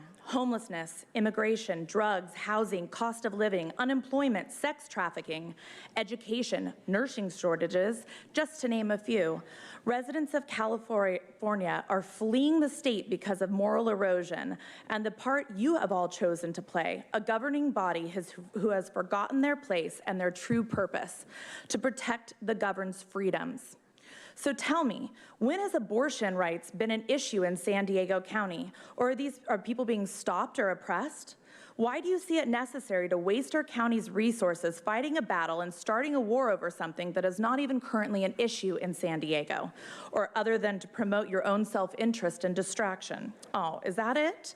You saw a topic striking controversy in Texas and thought, I can use my elected platform for my own agenda and to get my own headlines. What, did poor Nora feel left out last month when Nathan was getting all the attention? Why don't you stop being a sad excuse of a piggyback politician and come up with ways to fight our community with the issues we are actually facing, Nora?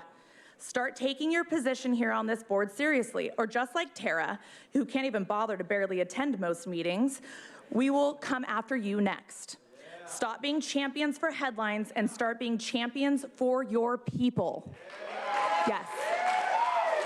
Even though this will fall on deaf ears and lazy ambitions, I would like to say thank you to all my fellow friends and community members here, and God bless you for speaking your voices through faith, conviction, and knowledge. And most importantly, I think we all can agree, as well as recall Tara, let's recall Gavin Newsom. Yeah.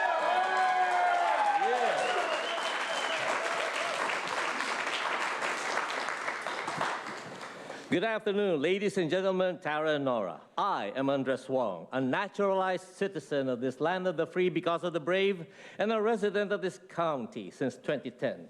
Before that, in 1989, I was a legal, repeat, legal, not illegal, immigrant who waited for 10 years to get my visa approved before setting foot for the first time in this country because I respected the laws of this land, laws that were a bit respectable then.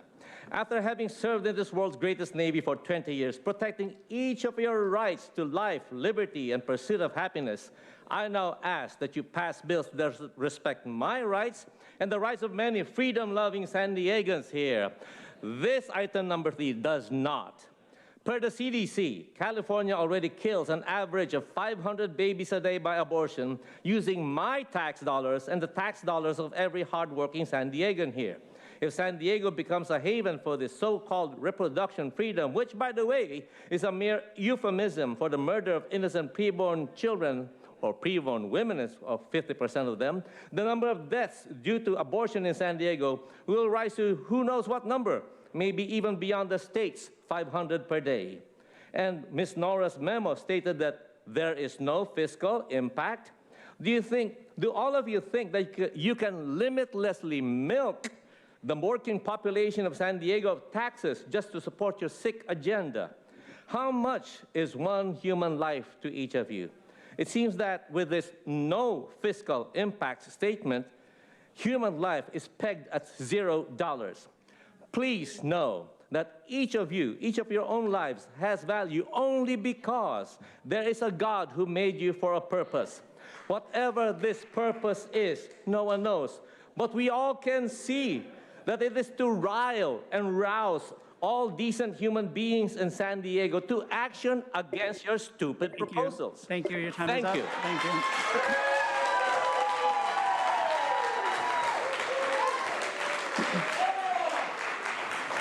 you. Before the next speaker begins, I'll call the remaining individuals that requested to speak in person: Eli Komai, Leela Harris, and Becky Heinrichs.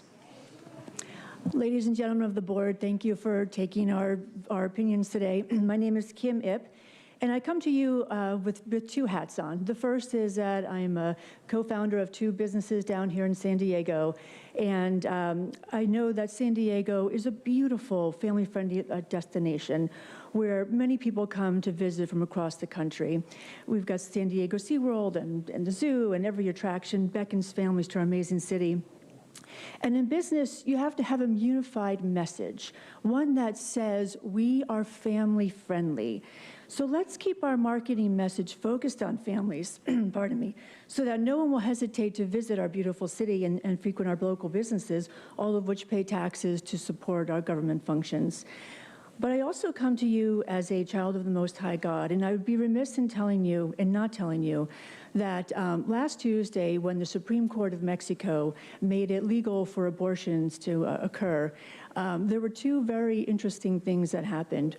One, there were torrential rains that fell in central Mexico and killed 16 people.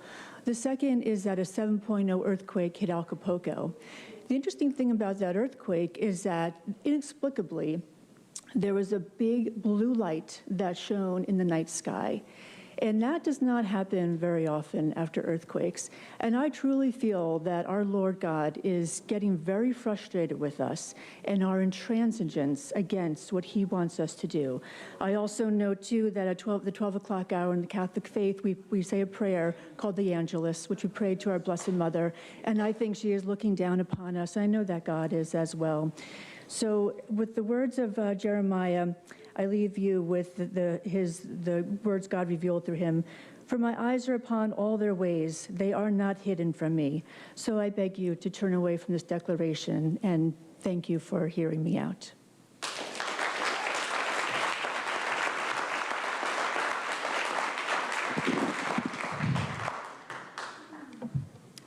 Hi, I'm Mary Bones, and I want to thank each of you, Board of Supervisors, for letting me speak, especially those that are looking at me and paying attention to what I have to say. Let us not assume that because you're poor or you're a person of color that you don't have the right to motherhood or to choose life. I represent the voice of marginalized and vulnerable women who, despite social injustice, racial injustice, and economic injustice, choose life. They choose to keep their babies despite hardships beyond what most of us could contemplate enduring. They don't choose homelessness and poverty, domestic violence, being a refugee, medical issues or drug or alcohol abuse. Let us come together to support these women in their journey to become mothers. I represent Birthline of San Diego. We're the boots on the ground. We provide the resources for mothers to be successful, pregnant mothers coming in need, housing resources, job resources, medical care, free baby essentials, diapers, clothing, safe baby spaces, etc. We help these women with wraparound services, and we stabilize the most vulnerable families. Every woman has the freedom to choose that for themselves. I ask each of you, how do you think you got here?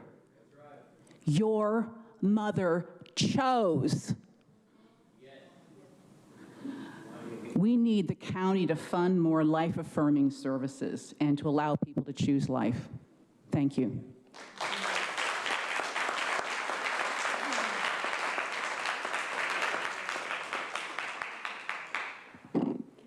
Hi, I'm Leela Harris. I'm a businesswoman. I'm a mom. I'm busy. I have lists for days to do. And Nora and Tara, that's great. You get to do your work while we sit here and stand up for our rights, our right to speak to you. If I was at a happy hour or a fundraiser and I was going to give you tons of money for your pet projects, then maybe you would pay attention to me. But right now, there's tons of great arguments here. There are tons of facts. And then maybe on social media, you'll be like, oh my gosh, I had to listen to all these conservatives. Are you kidding me? If we follow the money to your campaigns, Planned Parenthood is giving you the money to stand up for this. And Planned Parenthood is a racket. They pay you guys to stand up for them, and then you guys give them more money so they can support more politicians to support them to give them more money. How do we stop this cycle? It's awful. I mean, the biggest fundraisers, the biggest people who give money are the pharmaceutical companies, Planned Parenthood, insurance companies, so you have to get backed by them. We the people want to be supported. We the people don't support Planned Parenthood. We the people don't support the pharmaceutical companies. We want to be heard. There are story after story after story of amazing people who survived, who, I have a friend who she was a rape baby, and now she has 4 beautiful kids, and she has an amazing life. If that mom had given her up for abortion, had killed her, she would not have this beautiful life that she has. I have friends who have fought for their 20-week-old babies in their womb, but you call that a whole bunch of dead cells. Thank you. Next speaker, please.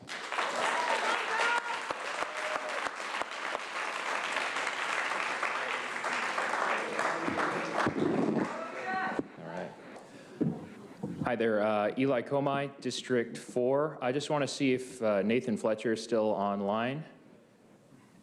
If he's here with us, if Fletcher's tuning in on Zoom.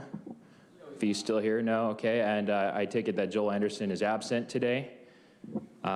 Anyhow, I just want to say that I'm opposed to this agenda item number 3.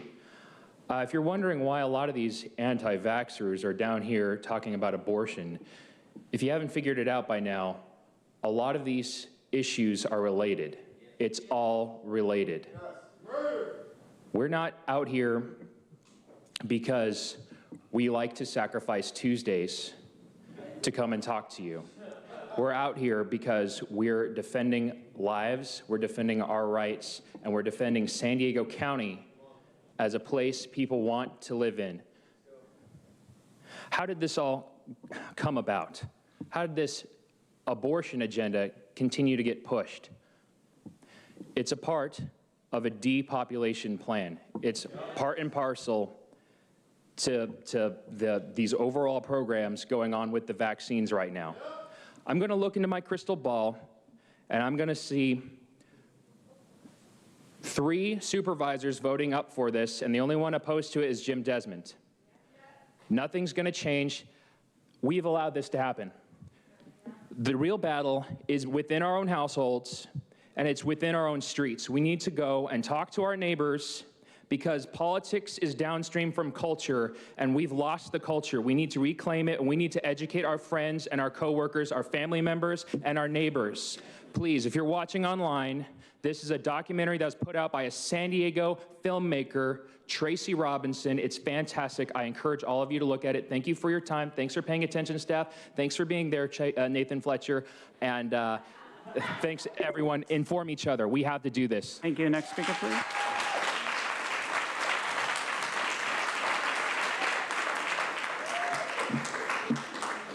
My name is Becky Heinrichs, and I'm a pastor at Awaken Church in San Diego.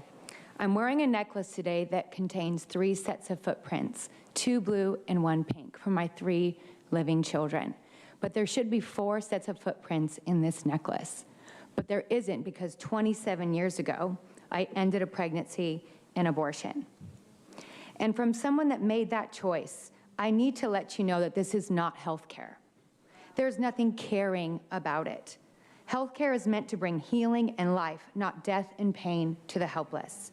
It was definitely not caring when you championed me, a scared 17-year-old girl without a parent's consent that was able to walk into an abortion clinic and kill my child as a child. I had no idea how much trauma that choice would cause me, because no one wants to be honest about those things.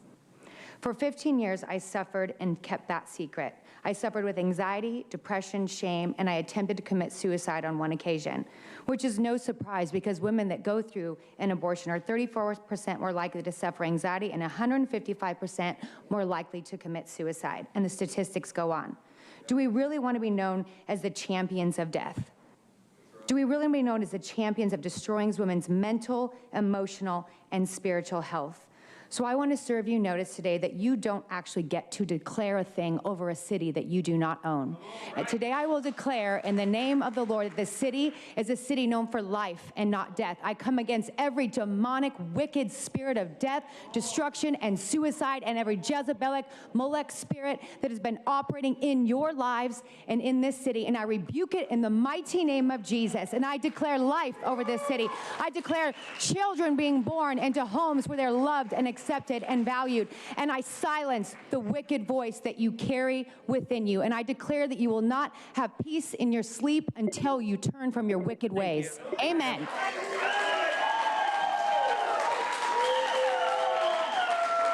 Now we will hear.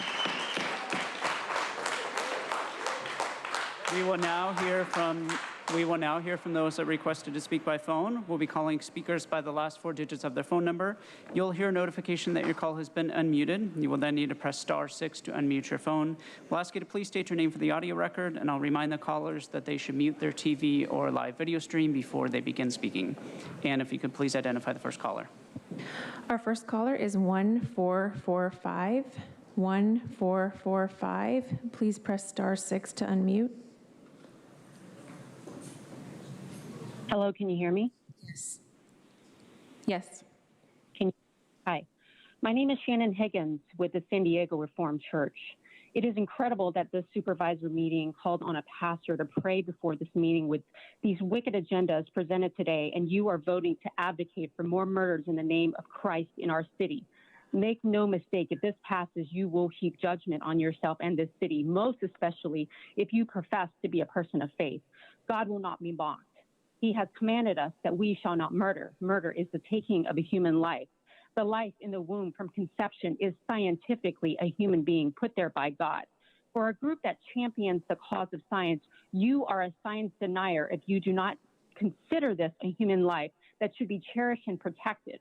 Stop calling this egregious sin health care. There is no care for anyone's health that involves the dismemberment of tiny humans. You've sat here in these meetings recently claiming to implement policies to protect life, and yet in your double-mindedness, you want to ensure that more vulnerable babies die on your watch. This is evil, and punishment will come to you if you do not repent and turn from your wicked deeds. Long ago, I was faced with a choice at 21 years of age, no family, no support, and by the grace of God, I made the best decision and said yes to this child, even as I was pressured to abort. I was faced with many difficulties as a single mother, but it was all worth it. My 24-year-old boy is a healthy, thriving, and contributing member to society, specifically in San Diego. There are many wonderful options for women now, options that I was not even afforded 24 years ago. There are helpful alternatives and a large group of people who will adopt these unwanted children and help these women through their pregnancies. Consider what I'm saying. Fear God and protect the most vulnerable. It is your God-given duty, or suffer eternal consequences. Justice will come, so I plead with you to repent. Vote no.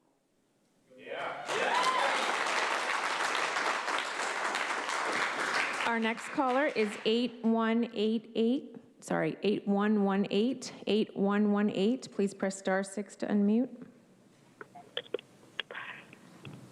Hello, can you all hear me? Yes. Thank you. My name is Bernita Gutierrez, and I am the Vice President of External Affairs at Planned Parenthood Action Fund of the Pacific Southwest. I urge the Board of Supervisors to pass the resolution declaring San Diego County a champion for reproductive freedom. It's more important than ever to stand against any attempts to restrict access to safe and legal abortion. The attacks we're seeing across the country are dangerous and will leave those who already face barriers to care without safe options. All people should be able to decide if and when to start a family. Control over our own reproductive decisions is a fundamental human right and a moral imperative. The right to have a child or not have a child, the right to parent or not to parent is a personal one, and every person's decision should be respected. As a woman, as a Black woman, and as a mother, I reject the notion that Black women and all women cannot be trusted to make decisions that we deem best for ourselves and our family in consultation with our doctors and in accordance with our own faith traditions. You cannot purport to care about Black bodies while trying to control the reproductive autonomy of Black people. Trust women. Thank you to Supervisors Vargas, Fletcher, and Lawson-Raymer for having the courage to stand up for reproductive freedom. I urge the Board of Supervisors to pass this resolution and support reproductive rights and access. Thank you for this opportunity to speak. Thank you. Our next caller is 7396. 7396, please press *6 to unmute.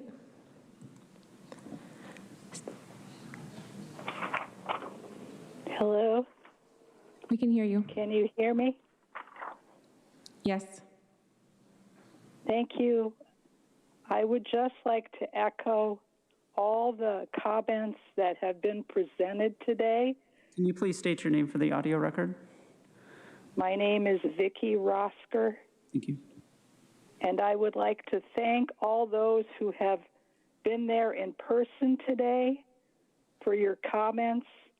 And I strongly urge the Board of Supervisors to please vote no on this horrific idea of continuing the genocide of innocent babies. They are a gift from God. We each have are part of His fabric, His design, and we must maintain life from beginning until natural death. I thank you, and God help you if you decide against listening to us, the people. God help you. Thank you.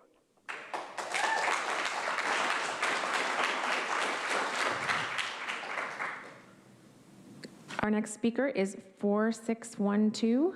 4612. Please press *6 to unmute. 4612. We'll come back. Our next speaker is 3822.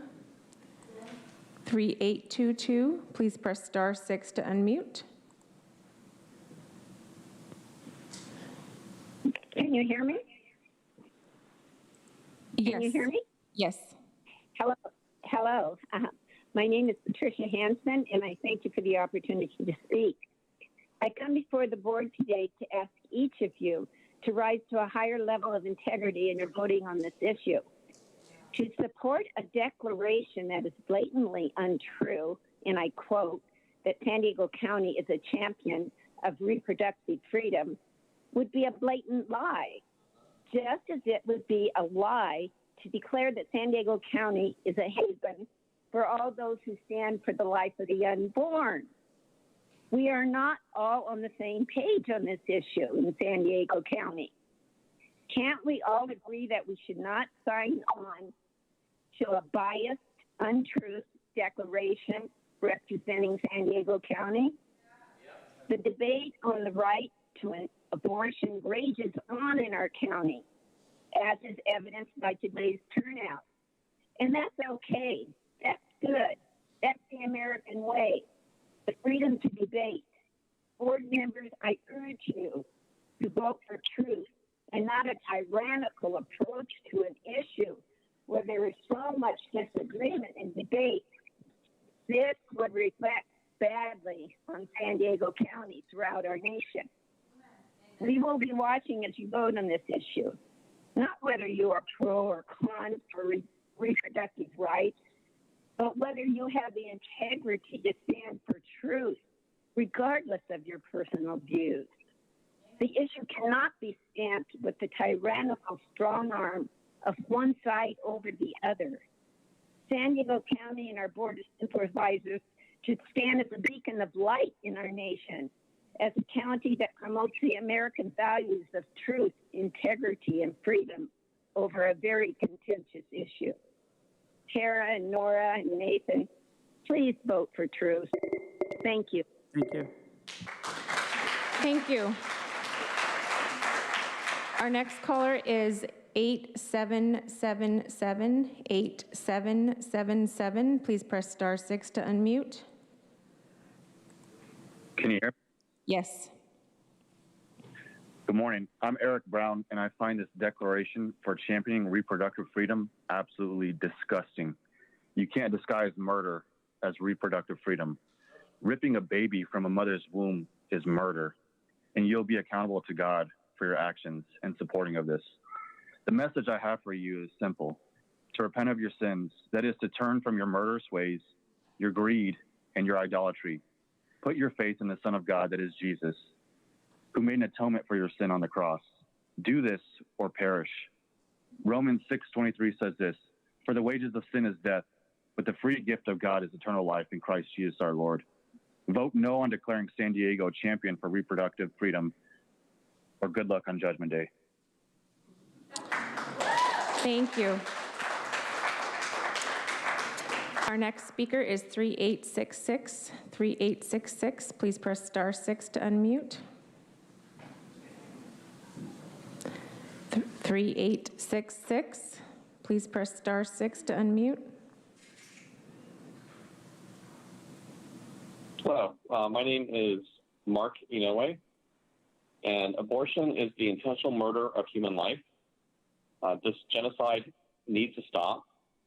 Please do not encourage the killing of human life by staining this fine city with such a deceptive and wicked title. Do the right thing, vote no. Thank you. Thank you. Our next speaker is 8876. 8876, please press star 6 to unmute. Can you hear me? Yes. My name is Megan Martinez. As someone proud to grow up in San Diego and as a millennial, I urge you not to declare San Diego County a champion for reproductive freedom, which is really a euphemism for abortion. Abortion is not and has never been about helping women, because if it was, then abortion clinics would be held to the same standards as all other healthcare facilities. Currently, your local Starbucks is held to a higher standard of cleanliness than abortion clinics are in practice. I urge you to look into the crimes of Kermit Gosnell, an abortionist who killed multiple women through botched abortions and unsafe medical conditions because his clinic was not held up to the proper medical standards. Abortion also has extremely racist roots. The founder of Planned Parenthood, the nation's largest abortion provider, was a eugenicist. And Planned Parenthood has continued her legacy by strategically placing abortion clinics in Black and Hispanic neighborhoods. The message is clear. Abortionists want fewer Black and brown babies. San Diego does not want to be associated with this hateful agenda. If abortion helped women, then 80% of post-abortive women wouldn't report feeling that they were pressured into the decision and that they had no other choice. So much for the freedom to choose. The abortion industry capitalizes upon women in crisis situations in order to sell a costly procedure that most will regret. If you want to help women, devote your resources to local pregnancy centers and maternity homes, such as Life Choices San Diego, Culture of Life Family Services, and On You Stay Maternity Home, because they resolve crises that pregnant women experience and they empower them to parent their children. Okay? Now, clearly, this declaration does not represent us. So please do your job, vote no. Thank you very much for your time. Thank you. Our next caller is 5362. 5362, please press star 6 to unmute.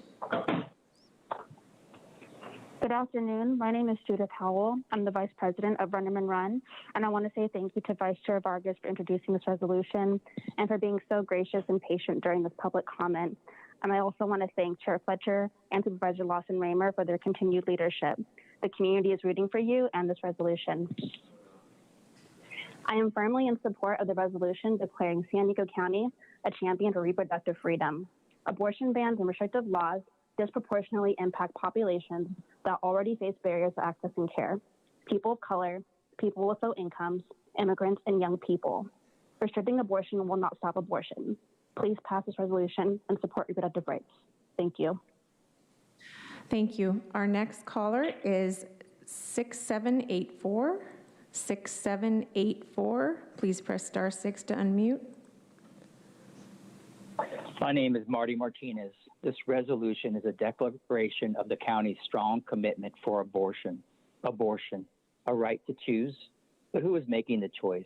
Is it the bigger, louder, more powerful, and richer body? What about the smaller, voiceless, weaker, poorer, and defenseless body in its home, the uterus of a life-giving mother? In 1973, the Supreme Court punted on the issue, when human life begins. This, quote, dodge was contrary to clear science. At conception, all the instructions for a human being are received and life begins. Within 3 weeks, this tiny human nestles itself into its new home, the uterus. By week 5, the heart begins to beat. Just about the same time the mother might say, I'm late. By week 6 and 7, the nose, mouth, and ears begin to take shape and tiny arms and legs begin to form.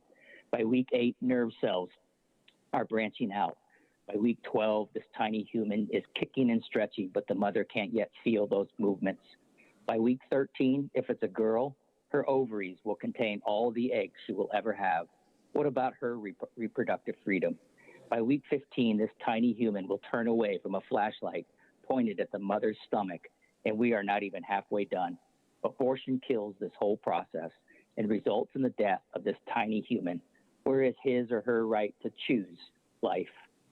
Vote no on the resolution and show that the county stands for the freedom of the most defenseless in our community, stands for the poorest of the poor, stands for the human being who cannot be heard as it screams in pain from the violence of the act called abortion. Thank you. Our next speaker is 5464. 5464. Please press *6 to unmute. My name is Linda Menser, and I'm from Oceanside. I have 3 grown sons, 3 grandchildren, 1 due anytime. He's 4 days late, the miracle of life. God says, and they sacrificed their sons and their daughters to devils, and they shed innocent blood, the blood of their sons and their daughters, which they sacrificed to the idols of Canaan. And the land was polluted with blood and was defiled with their works, and then went aside after their own inventions. And the Lord was exceedingly angry with his people, and he abhorred his inheritance. Stop playing God. You are not God, Norma, or those who follow you. You are not God. There's only one God, and he alone has the right to give life or to take it away.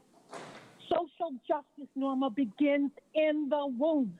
These babies are alive. I've seen the ultrasounds, my own, and now technology, which Roe v. Wade didn't have. We see these little babies, 7 weeks, moving around. The technician said to my son and daughter-in-law, oh, do you see him moving around? His heart is beating. The Lord tells us in Scripture, before I formed you in your mother's womb, I knew you. Please do not darken America's finest city by making it known as, oh, please don't call it resolution to freedom of reproduction. Call it what it is, Norma. Freedom to murder innocent, unborn children.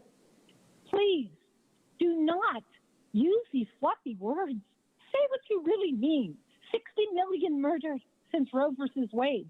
Life begins at conception. This is scientific fact. All 46 chromosomes are there. All right?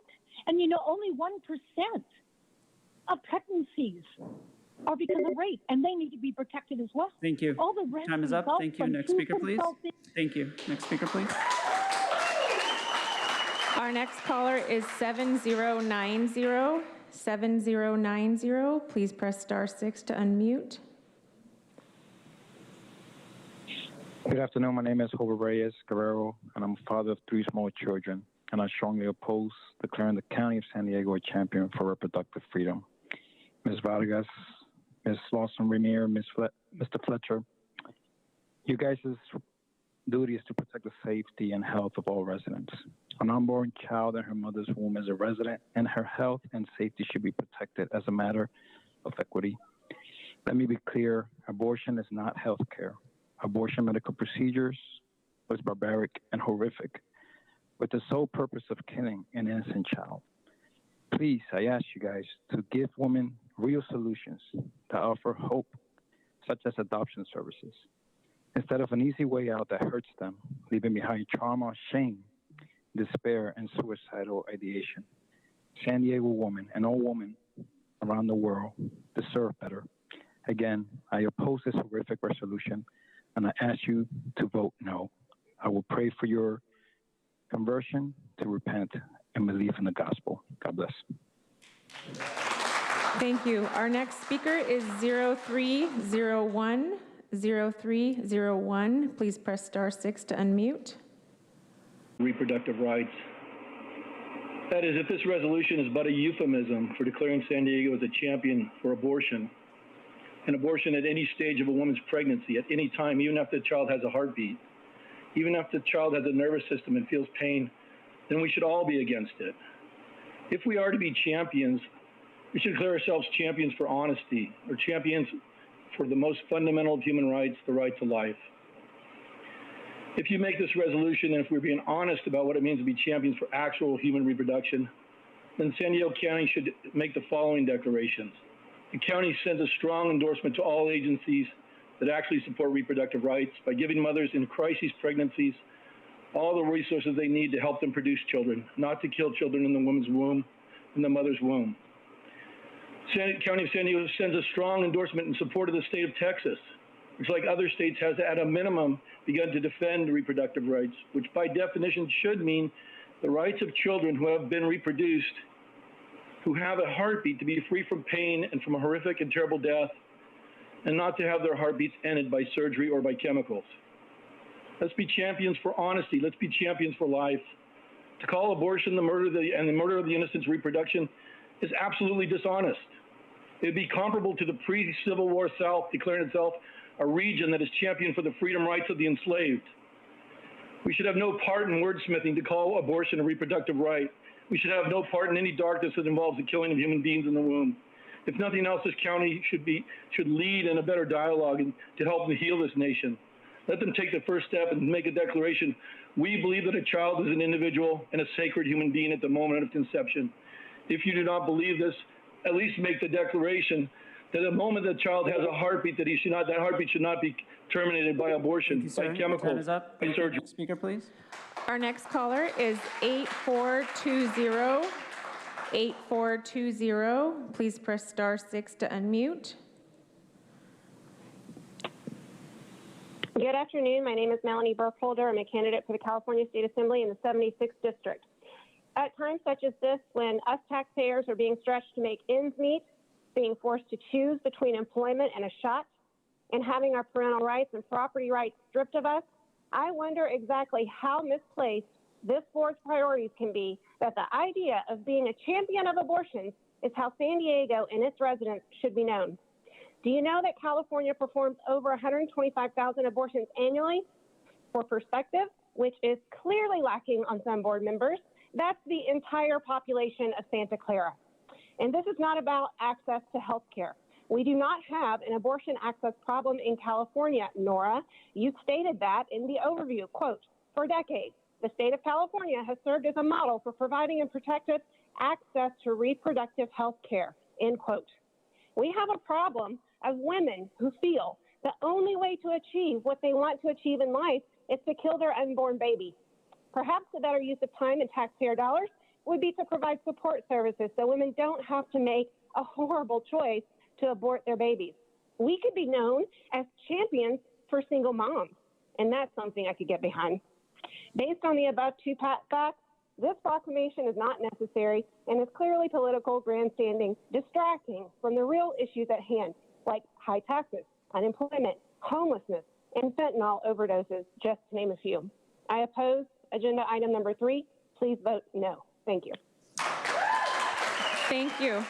Our next speaker is 7723. 7723. Please press *6 to unmute.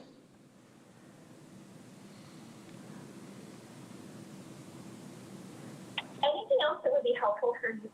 Hello, my name is Sandra Duran. I'm a Mexican woman with the capacity to become pregnant, which is different from a lot of the people with an opinion on pregnancy at this meeting. And I'm proudly vaccinated against COVID-19. I'm a board member with the San Diego Coalition for Reproductive Justice, as well as California Latinas for Reproductive Justice. I'm calling in strong support of this resolution, declaring San Diego County a champion for reproductive freedom.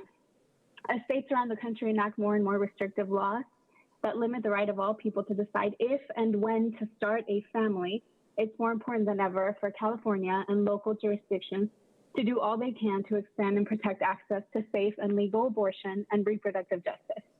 Let's be clear. Forcing someone to carry a pregnancy to term is absolutely cruel. Mind your own business and let people choose if and when to start a family, period. Thank you to Vice Chair Vargas for her leadership in bringing forth this important resolution. And thank you for the incredible patience you have shown listening to this incredible misinformation. I don't know how you do it, but I am so grateful you are there doing the right thing. Thank you so much, and I urge you all to pass this resolution. Thank you. Our next caller is 1088. 1088. Please press star 6 to unmute. 1088. Please press star 6 to unmute. We'll come back. Our next caller is 6334. 6334. Please press star 6 to unmute. 6334. Yes, fine. Can you hear me? Yes. Yes. My name is Frances Schradel. What you are discussing here is not a right of reproduction. A preborn baby in the womb has already been produced, and what you're proposing is a haven or access to facilities to end the lives of preborn babies. The reality of life in the womb includes the following. A baby's heartbeat can be detected as early as 3 to 4 weeks after conception, and at week 5, the brain, the spinal cord, and the heart begin to develop. At 6 weeks, the baby begins making spontaneous movements. Touch his mouth, and he will withdraw his head. At 8 weeks, the baby has 90% of the anatomical structures found in adults. And at 10 weeks, the baby already exhibits unique fingerprints, the same fingerprints he or she will keep throughout their life. I urge you to vote no against agenda number 3. Thank you. Thank you. Our next speaker is 7189. 7189. Please press star 6 to unmute. 7189. My name is Julie Deinhardt. You just heard from my mother, Frances Schradel, who was a strong proponent of human life all her life. I am the mother of a beautiful 15-year-old son here in San Diego County.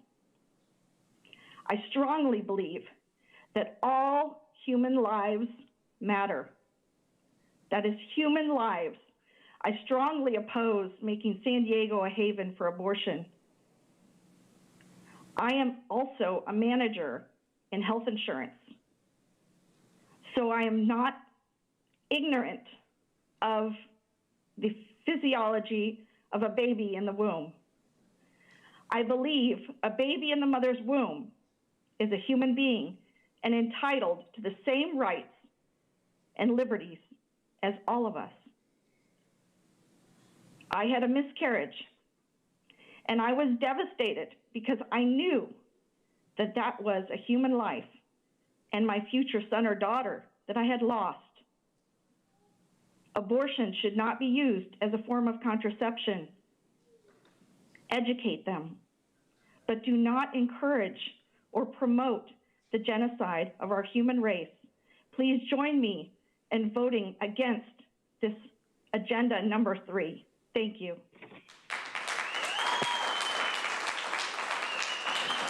Thank you. Our next speaker is 1753. 1753. Please press star 6 to unmute. Hi, can you hear me? Yes. Okay, my name is Alan Deinhardt, and that was my wonderful wife. Sorry to cry. I didn't want to have children, and we've been married for 28 years. We have a 15-year-old who's, I didn't want him, but I can't believe that I didn't. He's the best thing that ever happened to us. And I'm sorry I'm crying, but he's 15, and I already know he's going to be a great father and a great husband. And there's got to be so many people who believe in abortion who have children, and they have to pretend that their children were aborted to understand that it's wrong. So many millions of children could have been born and would turn out to be amazing people to do great things, and they're not here. And that's all I have to say. I hope you vote no. Thank you.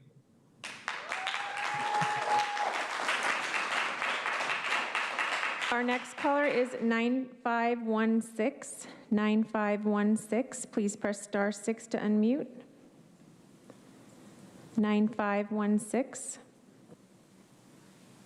Yes. Good afternoon, Board of Supervisors, especially Ms. Vargas, Ms. Remmer Lawson, and Mr. Fletcher. My name is John Vance, and I'm a father, a husband, and an Army veteran. My wife, Amy, and I have been residents of San Diego for over 30 years. Please vote no to declaring the County of San Diego a champion for reproductive freedom. As representatives of the residents of San Diego County, your duty as a board is to protect the safety and health of all county residents. An unborn child in her mother's womb is a county resident, and the health and safety of both mother and child must be protected as a matter of human life, civil law, and natural law. The mother and baby are both human beings. As so many speakers have clearly stated before me, the unborn child has a fundamental right to life. San Diego County already has reproductive freedom. Women in California can get an abortion anytime they wish, on demand. San Diego should not hold ourselves out as a model for denying the right to life for all of our residents. We must reject any declaration that is code word for abortion. San Diego has many life-affirming organizations that care for and protect pregnant women. I propose that instead, we declare the County of San Diego a champion for life. How much more powerful and uplifting would that designation be for San Diego? Thank you for your consideration. Thank you. Our next caller is 5918. 5918. Please press star 6 to unmute. 5918. Yes, good afternoon. Thank you so much, Supervisors, for taking my phone call. My name is Rourke Shanley. I'm calling in opposition to agenda item number 3. I have the honor of serving as a member of the Board of Directors for a Pregnancy Resource Center, which is an accredited medical clinic that provides essential pregnancy and sexual health services for at-risk women in the Tri-City area in North County. This morning, we've heard a lot from a lot of people who've shared their stories about their own bodies, about reproductive health, about their own rights, and others. But what we haven't heard and what we really can't hear are the countless stories of unborn children who can't speak for themselves. We can't hear about their rights, about the art they will create, about the dreams they will have, and about who they will love. For this reason, I'm speaking on behalf of the countless unborn children who will never be born and the ones yet to be born to urge you to vote no on agenda item number 3. Thank you for your time. Thank you. Our next caller is 4612. 4612. Please press star 6 to unmute. 4612. Good morning. My name is Patricia Riggs. The 2020 census shows the U.S. population grew at the slowest pace since the 1930s. Every 30 seconds, a baby is lost to abortion. 53 million abortions since 1973. At 6 weeks, the baby heart has been beating for 3 weeks. The foundation of the brain, spinal cord, and nervous systems were laid even before that. 2 weeks earlier, their arms began to bud and legs followed. A few days later, A week ago, the color developed in the baby's eyes. Right now, fingers and toes are making their appearance, and the brain is developing three parts, one to experience emotion and understand language, one for the hearing and one for seeing.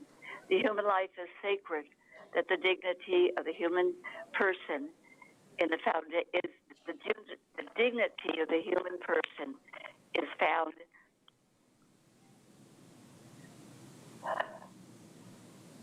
in foundation of the moral vision of society. There are numerous facilities in San Diego to give help and support to all women with unwanted pregnancies, from conception to birth. After birth, there are many options. I was blessed to be born and raised in San Diego. I could never imagine that we would be proud to announce to the world that we are proud of the taking of lives of unborn children. Take a moment to look at your children, grandchildren, little ones playing in a park, or a beautiful baby nursing its mother's breast. Are you proud to promote the destruction of the unborn? Please vote no on this misguided proposal. Champion for reproduction freedom. Who is going to champion for precious and unborn children? Thank you. Thank you.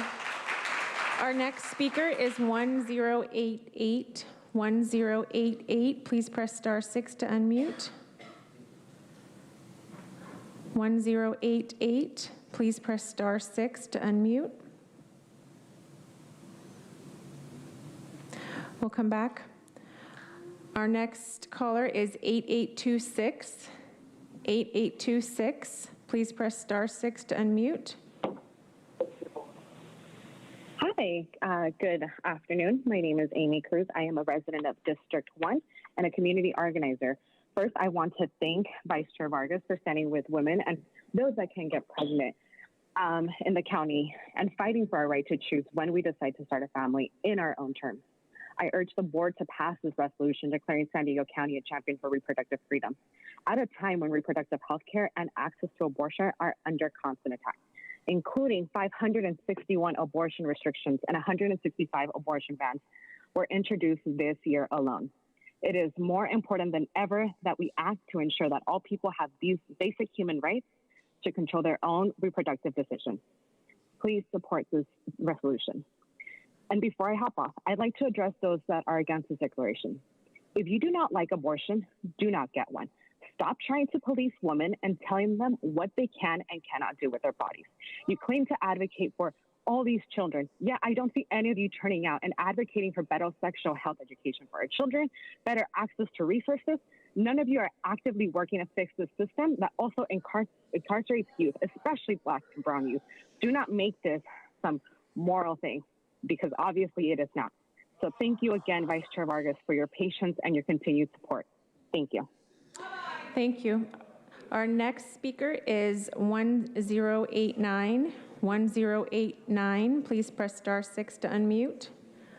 1089. Hi, my name is Allison Smith of El Cajon. And Nora Vargas, you do not speak for me.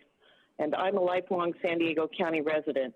With this disgusting so-called reproductive freedom resolution, I completely and thoroughly oppose it in the strongest possible terms.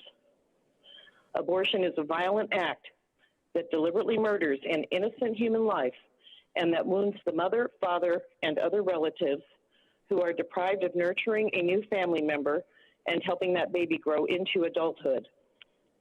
You and I were all tiny once in our mother's wombs, and the reason you and I are adults here and now is because our moms chose to give us life.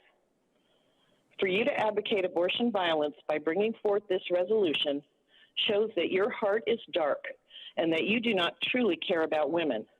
You don't care about adult women being used sexually by men because abortion lets a man off the hook of an unintended pregnancy very easily, and you don't care about preborn women being murdered. I pray that you repent and see the injustice against women of your position.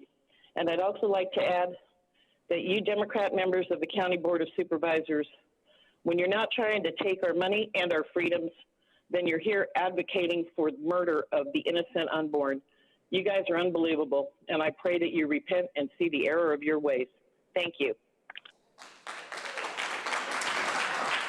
Recalling 1088. 1088. Please press *6 to unmute. David Schradel here. The proposed resolution stated its intent is to protect reproductive health care, to champion reproductive freedom. It does nothing of the kind. It doesn't champion reproductive freedom. It champions the killing of children before they are born. This is an issue not about a raccoon or a bird, let alone a skunk getting into your garage. This is an issue about unborn people, the future of America. Think for a moment about the unborn child of only 8 weeks. That child's nose and upper lip are becoming noticeable. The tiny folds of its eyelids are developing, and fingers and toes become discernible. To use the euphemism of reproductive freedom to cloak the taking of the child's life is denying reality. We're talking about death of an unborn child, a human, not a blob of protoplasm the supporters of this resolution would like you to believe. Any discussion of abortion needs to take into account the rights of two persons, the mother and the unborn child in the womb. But the resolution before you fails to even acknowledge the existence of the unborn child. It treats the convenience of the mother as paramount. It gives no weight to the life of the unborn. It treats the unborn child no better than a skunk in one's garage. Even if you are not a person of faith, a core principle of this country is liberty and justice for all. To quote a portion of the Pledge of Allegiance just recited at the start of this meeting, one nation, under God, indivisible, with liberty and justice for all. This resolution denies both liberty and justice for the unborn. It fails to acknowledge that abortion is, in fact, the biggest civil rights issue to ever occur in this country. Yes, bigger than the issue of slavery. While some slaves were killed by their masters, the number never approached 1 million, let alone 20 million. The number of black lives alone that have been lost to abortion since Roe versus Wade. Yes, abortion disproportionately kills more children of color than white. According to statistics, over 35% of all abortions are performed on black women, but black women represent only 13 to 14% of the female population. Thank you. And Vice Chair Vargas, that concludes public comment on this item. Thank you so much, Mr. Clerk. Any further comments from my colleagues? I'm sorry? Oh, Tara? Supervisor Lawson-Remer, sorry. All right, with that, I just want to say that I think that, the County of San Diego is the agency tasked to promote access to healthcare services. It is our responsibility to protect the rights of anyone seeking access to quality, safe, and legal reproductive health care. Reproductive rights and justice are an essential component of an equal society. Without access to reproductive rights and justice, women will never experience an equal society. With that, Clerk, can you please call the roll? Thank you. Supervisor Lawson-Remer. Aye. Supervisor Desmond. No. Chair Fletcher. Fletcher, aye. And Vice Chair Vargas. Vargas, aye. That motion passes with Supervisor Desmond voting no, all other supervisors who are present voting aye. Thank you.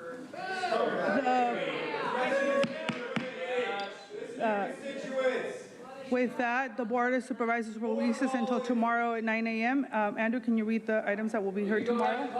Thank you. Thank you, Vice Chair Vargas. Items 1, 2, 4, as well as item 14, which are closed session matters, will be continued to tomorrow's session. All remaining individuals that requested to speak on those items, as well as under non-agenda public comment, will also be heard tomorrow. Thank you. Thank you. Don't forget to vote. We're adjourned? Okay.